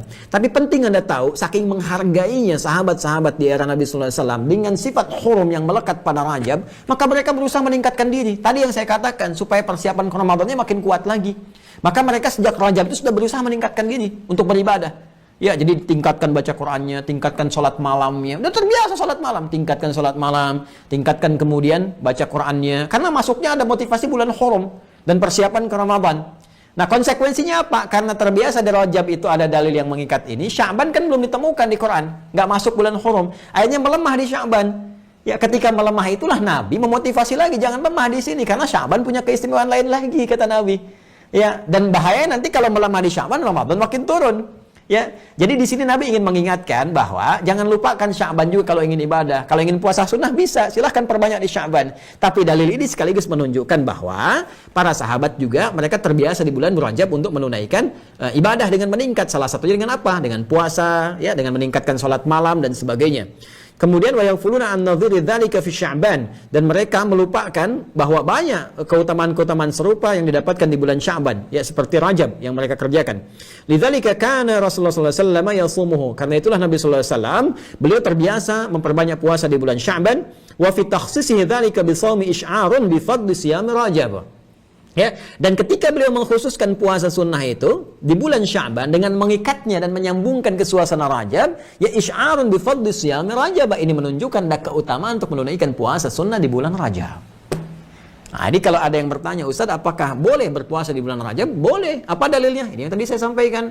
Komennya dari Ibnu Hajar Al-Asqalani, ahli hadis yang disepakati, ya. Nah, kemudian wa anna dzalika kana minal ma'lumi al-muqarrar ladaihim, dan itu adalah perkara yang mereka sudah pahami dan sudah tetap di masa mereka. Jadi jadi kebiasaan. Nah, ini yang kesalahpahaman di sini. Ya, kadang-kadang langsung bid'ah misalnya kan, nggak boleh apa. Kita baca dulu, lihat dulu, mungkin ada salah persepsi, salah pemahaman. Jadi ada yang membacanya begini, hadis ini dibacanya dengan persepsinya seperti ini. Persepsinya, Nabi kok biasa puasanya di Sya'ban bukan di Rajab. Nah, ini berarti belum tuntas bacaannya. Ya, kenapa? Karena Nabi menghidupkan bulan Sya'ban untuk puasa itu untuk menunjukkan kesan kepada para sahabat, jangan cukupkan di Rajab aja bermujahadah. Ya, jangan Anda tingkatkan puasa Rajab, tahajud di Rajab tingkatkan karena ada bulan hurum di sana, persiapan ke Ramadan. Sementara begitu muncul bulan Sya'ban ke-8 turun, nanti masuk Ramadannya nggak siap lagi, nggak ada adaptasi lagi. Makanya Nabi itu berpuasa di bulan Sya'ban untuk meneruskan kebiasaan Rajab supaya Ramadannya itu bisa lebih sempurna, lebih kuat. Itu poinnya. Jadi bukan menafikan Rajab nggak ada puasa, sunnah maksudnya. Ya, ini saya nggak bicara tentang hukumnya ya. Kalau hukumnya sih nggak mengikat, Anda nggak puasa pun nggak ada masalah. Cuman yang ingin saya katakan gini, jangan sampai ini ibadah sunnah jadi persoalan, jadi perselisihan. Ini poinnya. Ya, jadi gini, Ini yang puasa disoal, yang nggak puasa menyoal gitu kan. Sama-sama saling ribut. Padahal nggak puasa pun nggak apa-apa. Kalau puasa pun sunnah. Gitu. Apa karena kita dari persoalan yang furu'iyah begini kemudian jadi berselisih, jadi nggak salaman? Ya, assalamualaikum akhi, nanti aja. Waalaikumsalam, cepi. Jadi ada sesuatu yang nggak logis gitu ya. Ya, ini yang satu kunut, satu nggak kunut, jadi ribut. Kan yang nggak salah itu yang nggak sholat subuh, Joni. Gitu ya. Nah, jadi itu yang penting cara berpikir kita yang diperbaiki. Jadi kebiasaan meningkatkan ibadah di bulan Rajab itu sudah ada dalam rangka apa? Mengevaluasi diri, memperbaiki, menghormati bulan haram. Jadi haram ini jangan banyak maksiat. Double kalau maksiat. Tuh ingat tuh saya sampaikan pesan ya pada semuanya tuh. Ya semua tanpa kecuali siapapun profesinya. Mau pejabat, mau kalangan rakyat, mau macam-macam dan sebagainya sepanjang Anda muslim. Ingat baik-baik, sepanjang muslim bermaksiat di bulan Rajab itu melipat gandakan dosa. Hati-hati ya. Jadi ini sarana memperbaiki diri. Kita cek lagi, ini amanah loh. Semua kehidupan ini amanah. Jadi ayah amanah, jadi suami, jadi istri, semua amanah. Semua akan kembali dipertanggungjawabkan di hadapan Allah Subhanahu wa taala. Dan Rajab menuntun kita berperilaku baik. Ya, berperilaku baik. Jadi buzzer libur dulu. Saya sarankan libur aja daripada memperbanyak dosa. Jadi nanti begitu sedang nyoal meninggal gitu kan. Mendingan libur. Jahiliyah aja itu tidak mencela. Jadi kalau ada buzzer mencela di bulan ini, wah itu lebih daripada jahiliyah. Jahlun murakkab. Ya, ini saya mengingatkan ya, maaf Bu, saya tidak mencela orang, tapi memperbaiki perilaku gitu ya. Jadi kalau Anda marah, Anda aneh sebetulnya. Ya aneh gitu ya. Jadi orang jahiliyah aja tanpa diingatkan dia bisa liburan. Jadi kalau ada orang sekarang aktif mencela, saling ribut, saling macam-macam, seharusnya era memperbaiki diri. Jadi kalau kita gunakan dengan baik, Masya Allah, Muslimnya Indonesia hampir kurang lebih 90% lah kurang lebih gitu kan. Kalau 300 penduduknya, 300 juta, berarti 270 juta. Kalau cukuplah ajarkan amalan Islam dengan benar, insya Allah jadi baik. Jadi kalau bertanya tentang puasa, maka ini dalilnya ada, termasuk nanti dari rajul dari Bahiliyah ya, orang Bahili ketika dia datang kepada Nabi sallallahu alaihi wasallam. Ini saya bacakan hadisnya. Wa min dzalika ma rawahu Abu Dawud fi sunani qala haddatsana Musa ibn Ismail haddatsana Hammad an Sa'id bin Jariri an Abi Sadil, kemudian an Mujib al-Bahiliyah, kemudian an abiha أو عمها أنه أتى رسول الله صلى الله عليه وسلم ثم انطلق فأتاه بعد سنة وقد تغيرت حاله وهيئته فقال يا رسول الله ya, ini terputus, saya tidak teruskan. Jadi ada seorang bernama dari Mujibah al-Bahiliyah, dia datang kepada Nabi sallallahu alaihi wasallam dan setahun kemudian dia telah berubah jadi kayak kurus, enggak terawat badannya gitu kan. Sehingga Nabi itu pangling ngelihat dia. Sampai dia mengatakan, "Ya Rasulullah, apa engkau tidak mengenali saya lagi?" Dia, "Kamu siapa?" "Saya tahun lalu datang begini," kata Nabi. "Apa yang merubah kamu?" "Ma ghayyaraka." Dia bermakna, "Apa yang merubah kamu tampilannya sekarang?" Maka dia katakan, "Saya sejak pertemuan itu, saking inginnya saya berbuat baik, merubah diri sendiri, meningkatkan kebaikan ya Rasulullah. Saya ini banyak meningkatkan ibadah, banyak puasa, nggak makan kecuali malam, hampir tiap waktu puasa." Maka Nabi mengatakan, "Kamu jangan zalimi diri sendiri seperti ini. Kalau nggak kuat jangan begini, cukup kamu puasa di hari Senin, cukup kamu puasa, kalau kuat Kamis, kalau tambah lagi tambah, lebih tambah lagi sekian, sampai Nabi menyebutkan puasa di bulan Al-Hurum. Kalau kamu mau tambah di bulan Al-Hurum, ya kan?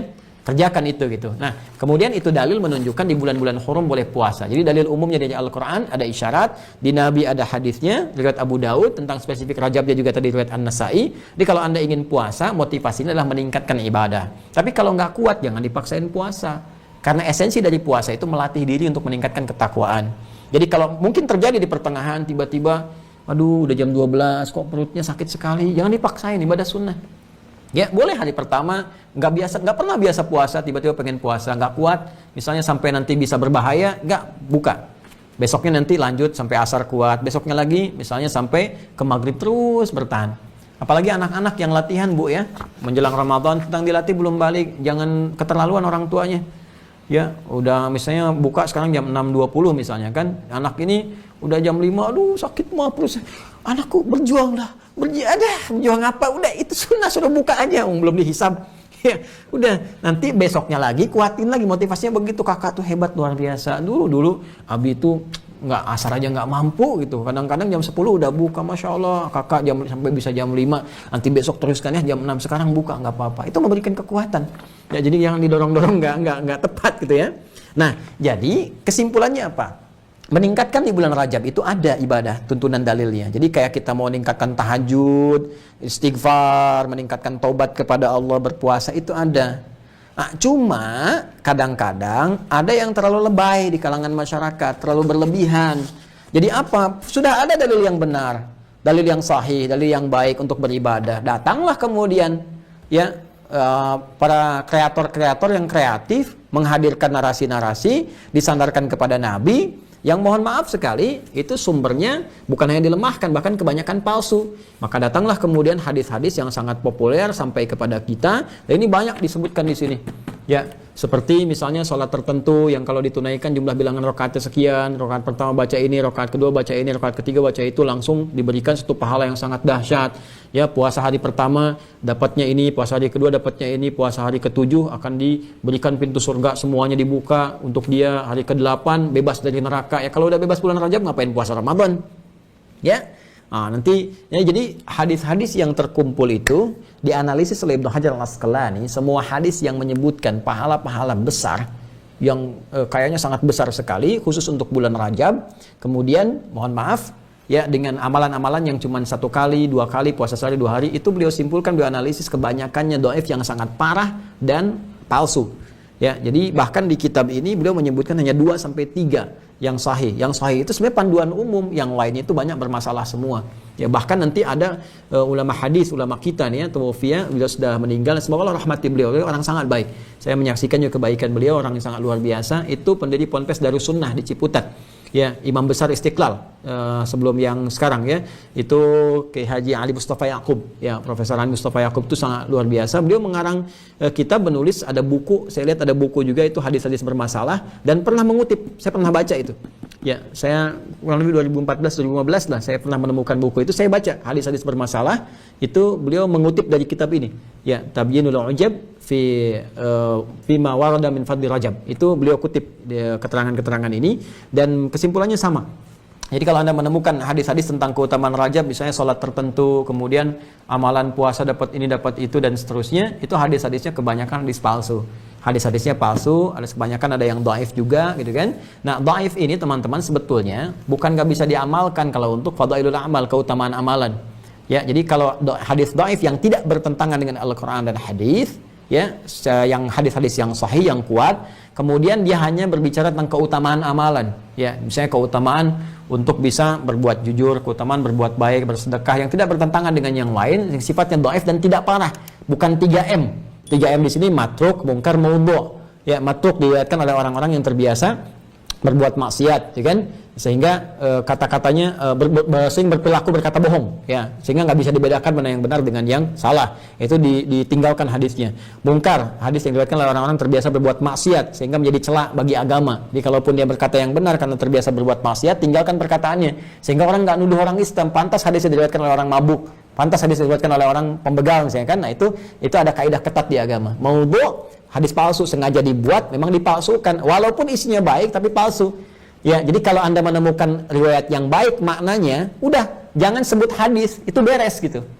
Ya, tapi kalau dinisbatkan kepada agama, pada tuntunan ibadah, itu ditinggalkan, dan sepakat. Jadi kalau ada terkait dengan ibadah, nggak bisa dipakai hadis dhaif. Ya, apalagi yang palsu. Ya, seperti misalnya gini, orang yang sholat di malam bulan Rajab tertentu, rakaat pertama dia baca ayat ini, kedua Al-Ikhlas sekian kali, itu hadisnya palsu. Ya, palsu. Kemudian ada hadis lagi misalnya tentang keutamaan puasa hari pertama dapat ini, kedua ini, ketiga ini, hari ke-7, 9, 8, itu palsu juga.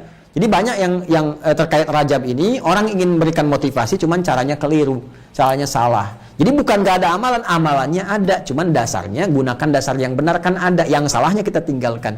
Nah, ini penting saya klarifikasi juga, karena biasalah ada pemburu konten di YouTube itu, kadang-kadang suka motong video saya, ntar dibandingin sama ustadz lain. Nih Ustadz Ali Hidayat kurang pengetahuan, dipotongnya aja tuh, disebutkan yang dhaif, yang palsunya. Keterangan saya dari awal tadi, teman-teman sekalian, sampai akhir ini itu nggak disampaikan, sehingga terkesan nanti dibandingkan dengan ustadz lain. Udah tahu Rajab bulan koreksi diri, dia membuat masalah gitu. Ya, makanya saya sering katakan nih, teman-teman nih ya, yang channel-channel nggak pada izin, pada apa, yang bikin thumbnail, kadang-kadang bikin judul provokatif yang bukan dari kita. Ada Al-Muwatta, Ruang Ustadz, apalagi tuh saya pernah diperlihatkan itu ya. Ya, padahal kalau mau komunikasi dengan tim kita juga itu akan diberikan jalannya. Ini boleh, silahkan, begini caranya, ini dan seterusnya. Kadang-kadang dibikin thumbnail hanya untuk mengejar orang melihat, subscriber, tapi ngumpulin dosa gitu, nggak akan berkah di situ. Untuk apa? Kalau ada jalan yang baik, kenapa mencari yang tidak baik? Ya, jadi saya mengingatkan saja ya, supaya benar perilakunya, apalagi di bulan ini gitu. Bulan ini. Ya, Ustaz Adi mau komentari ini, Ustaz Adi, untuk saya nggak pernah komentar kok, ditulis komentarin, kan udah dosa tuh. Ya, Ya, jadi ini yang saya sampaikan untuk bulan Rajab ini kita bisa meningkatkan peluang diri kita untuk beribadah, salah satunya persiapan ke Ramadan, menghormati bulan haram, jangan berbuat dosa, dan Allah mengatakan wa'lamu anallaha ma'al muttaqin. Kalian mesti tahu kata Allah, Allah akan menyertai orang-orang yang meningkatkan takwa. Muttaqin itu orang-orang yang meningkatkan takwa. Dan takwa itu bukankah tujuan utama saat Ramadan?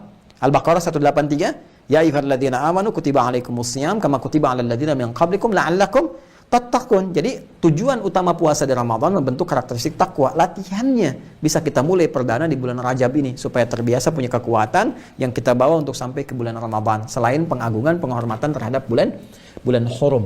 Ya, jadi kesimpulannya bulan Rajab termasuk bulan yang diistimewakan oleh Al-Quran karena mengandung nilai-nilai haram untuk menjaga diri kita, menaklukkan nafsu kita, dan meminimalisir perbuatan-perbuatan buruk sehingga beralih bertransformasi menjadi pribadi mulia baik di hadapan Allah. Yang kedua, bulan Rajab punya keutamaan untuk persiapan meningkatkan ibadah agar memiliki kebiasaan baik dan adaptasi yang sangat bagus saat masuk bulan Ramadan. Karena itu Nabi SAW memberikan sebuah contoh yang berkesinambungan baik di Rajab, ya kemudian ke Sya'ban sampai nanti masuk ke Ramadannya. Jadi ini bulan yang sangat penting. Yang ketiga kesimpulannya, bulan Rajab itu punya landasan-landasan keutamaan untuk beramal. Tapi juga banyak hadis palsu yang dhaif parah juga yang bertebaran di masyarakat, yang ini tidak harus dijadikan sebagai sandaran. Jadi kalau Anda ingin taubat, silahkan banyak taubat di bulan Rajab, boleh. Salat malam dihidupkan, boleh. Tiap malam salat, boleh, silahkan. Tiap malam salat, tiap malam taubat dalam sujud, ya salatnya sambil taubat kepada Allah, ya minta ampunan, minta rahmat, silahkan. Siangnya mau puasa, boleh, sekuat Anda. Diperbanyak, boleh. Ya, mau nanti misalnya besok libur dulu lah, Jumat ya, Sabtu Ahad saya mulai Senin, Selasa Rabu mau puasa silahkan, Kamis puasa lagi silahkan, Jumat libur silahkan, mau sehari puasa sehari tidak silahkan, mau Anda terus puasa boleh sepanjang Anda kuat. Tapi Ustadz, Nabi nggak nyontohin loh, Joni. Kalau Nabi nyontohin nanti Anda nggak akan kuat, nggak semua orang kuat. Di Nabi itu kadang memberikan satu yang umum untuk ibadah sunnah dan memberikan keleluasaan kepada kita sesuai kemampuan masing-masing.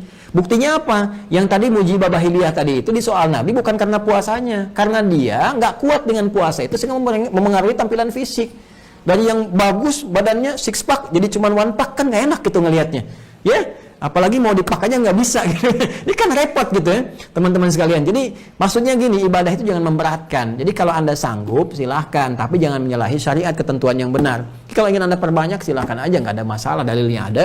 Ya, perkara contoh dari Nabi, contoh itu diikat dengan dua hal. Contoh yang sifatnya fardu dikerjakan semua karena rata bisa. Tapi kalau dicontohkan oleh Nabi sebagian-sebagian tanpa disoal untuk banyak mengerjakan, ini menunjukkan ada keutamaan di dalamnya. Tapi Nabi tidak mengerjakan keseluruhan untuk contoh kepada kita langsung, karena nanti akan menjadi nilai sunnah yang dibiasakan atau bahkan naik ke wajib sehingga tidak semua orang bisa mengerjakan itu semua. Persis contoh paling gampang kejadian tarawih. Nabi kan 3 malam tuh. Ya, terus orang jadi banyak, gitu kan? Setelah itu Nabi nggak ke masjid lagi, lalu mengumumkan setelah subuh, tahu nggak saya nggak datang tadi malam karena saya khawatir diwajibkan, karena Allah senang melihat hambanya banyak beribadah gitu. Dan kebiasaan sahabat kan kalau Nabi kerjakan semua ikut. Kalau sahabat semua ikut, apa Anda sanggup ikut? Rajab 30 hari, Sya'ban 29 hari, Ramadan 30 hari lagi, terus 3 bulan berturut-turut, apa sanggup? Kan tidak semua orang sanggup gitu kan. Jadi kita berlatih semampu kita, la yukallifullahu nafsan illa usaha, bersikap bijak dan jangan saling menyalahkan. Kita harus mencerdaskan. Jadi mencerdaskan, menyampaikan, jangan menyalahkan orang lain, tapi kita jelaskan sepenuhnya seperti ini gambarannya. Jadi saya nggak boleh sholat malam, boleh. Nggak boleh sholat tobat, boleh. Sambil sholat Anda tobat gitu kan. Silahkan aja. Nggak boleh puasa, boleh. Jadi nggak boleh apa? Yang nggak boleh, ini loh palsu hadisnya. Jadi kalau Anda sholat tapi yang dipakai hadisnya palsu, dapat pahala sholat tapi dapat dosa palsu. Jadi nggak dapat apa-apa gitu. Ini yang coba kita tepikan. Kalau itu memang hadisnya palsu atau yang dhaif, yang kuatnya yang kita ambil. Wallahu ta'ala alam bissawab. Saya sudah menyampaikan edisi ini, kitabnya saya tunjukkan, halamannya saya tunjukkan, dalilnya saya sampaikan, dan keterangan saya utarakan tanpa ditutupi sedikit pun. Kalau teman-teman ingin menggali lebih jauh, silahkan. Jadi nanti ini sebetulnya kalau mau dibahas panjang, bisa sampai subuh. Lanjut aja Ustadz, lanjut Anda. Saya kan butuh mengerjakan yang lain lagi gitu ya. Jadi nanti teman-teman bisa baca sendiri, referensinya sudah saya tunjukkan, silahkan diperluas, dan masing-masing saling menghormati. Jadi gunakan takaran yang benar di sini. Teman-teman, itu yang saya sampaikan. Semoga Allah memberkahi. Allahumma taqabbal minna innaka antas sami'ul alim wa tub alaina innaka antat tawwabur rahim. Allahumma ij'alna min ahli al-Qur'an waj'al al-Qur'ana sahiban lana fid dunya wa syafi'an lana fil akhirati ya arhamar rahimin. Rabbana atina fid dunya hasanah wa fil akhirati hasanah wa qina adzaban nar. Bifadlika subhana rabbika rabbil izzati amma yasifun wa salamun alal mursalin wa akhiru da'wana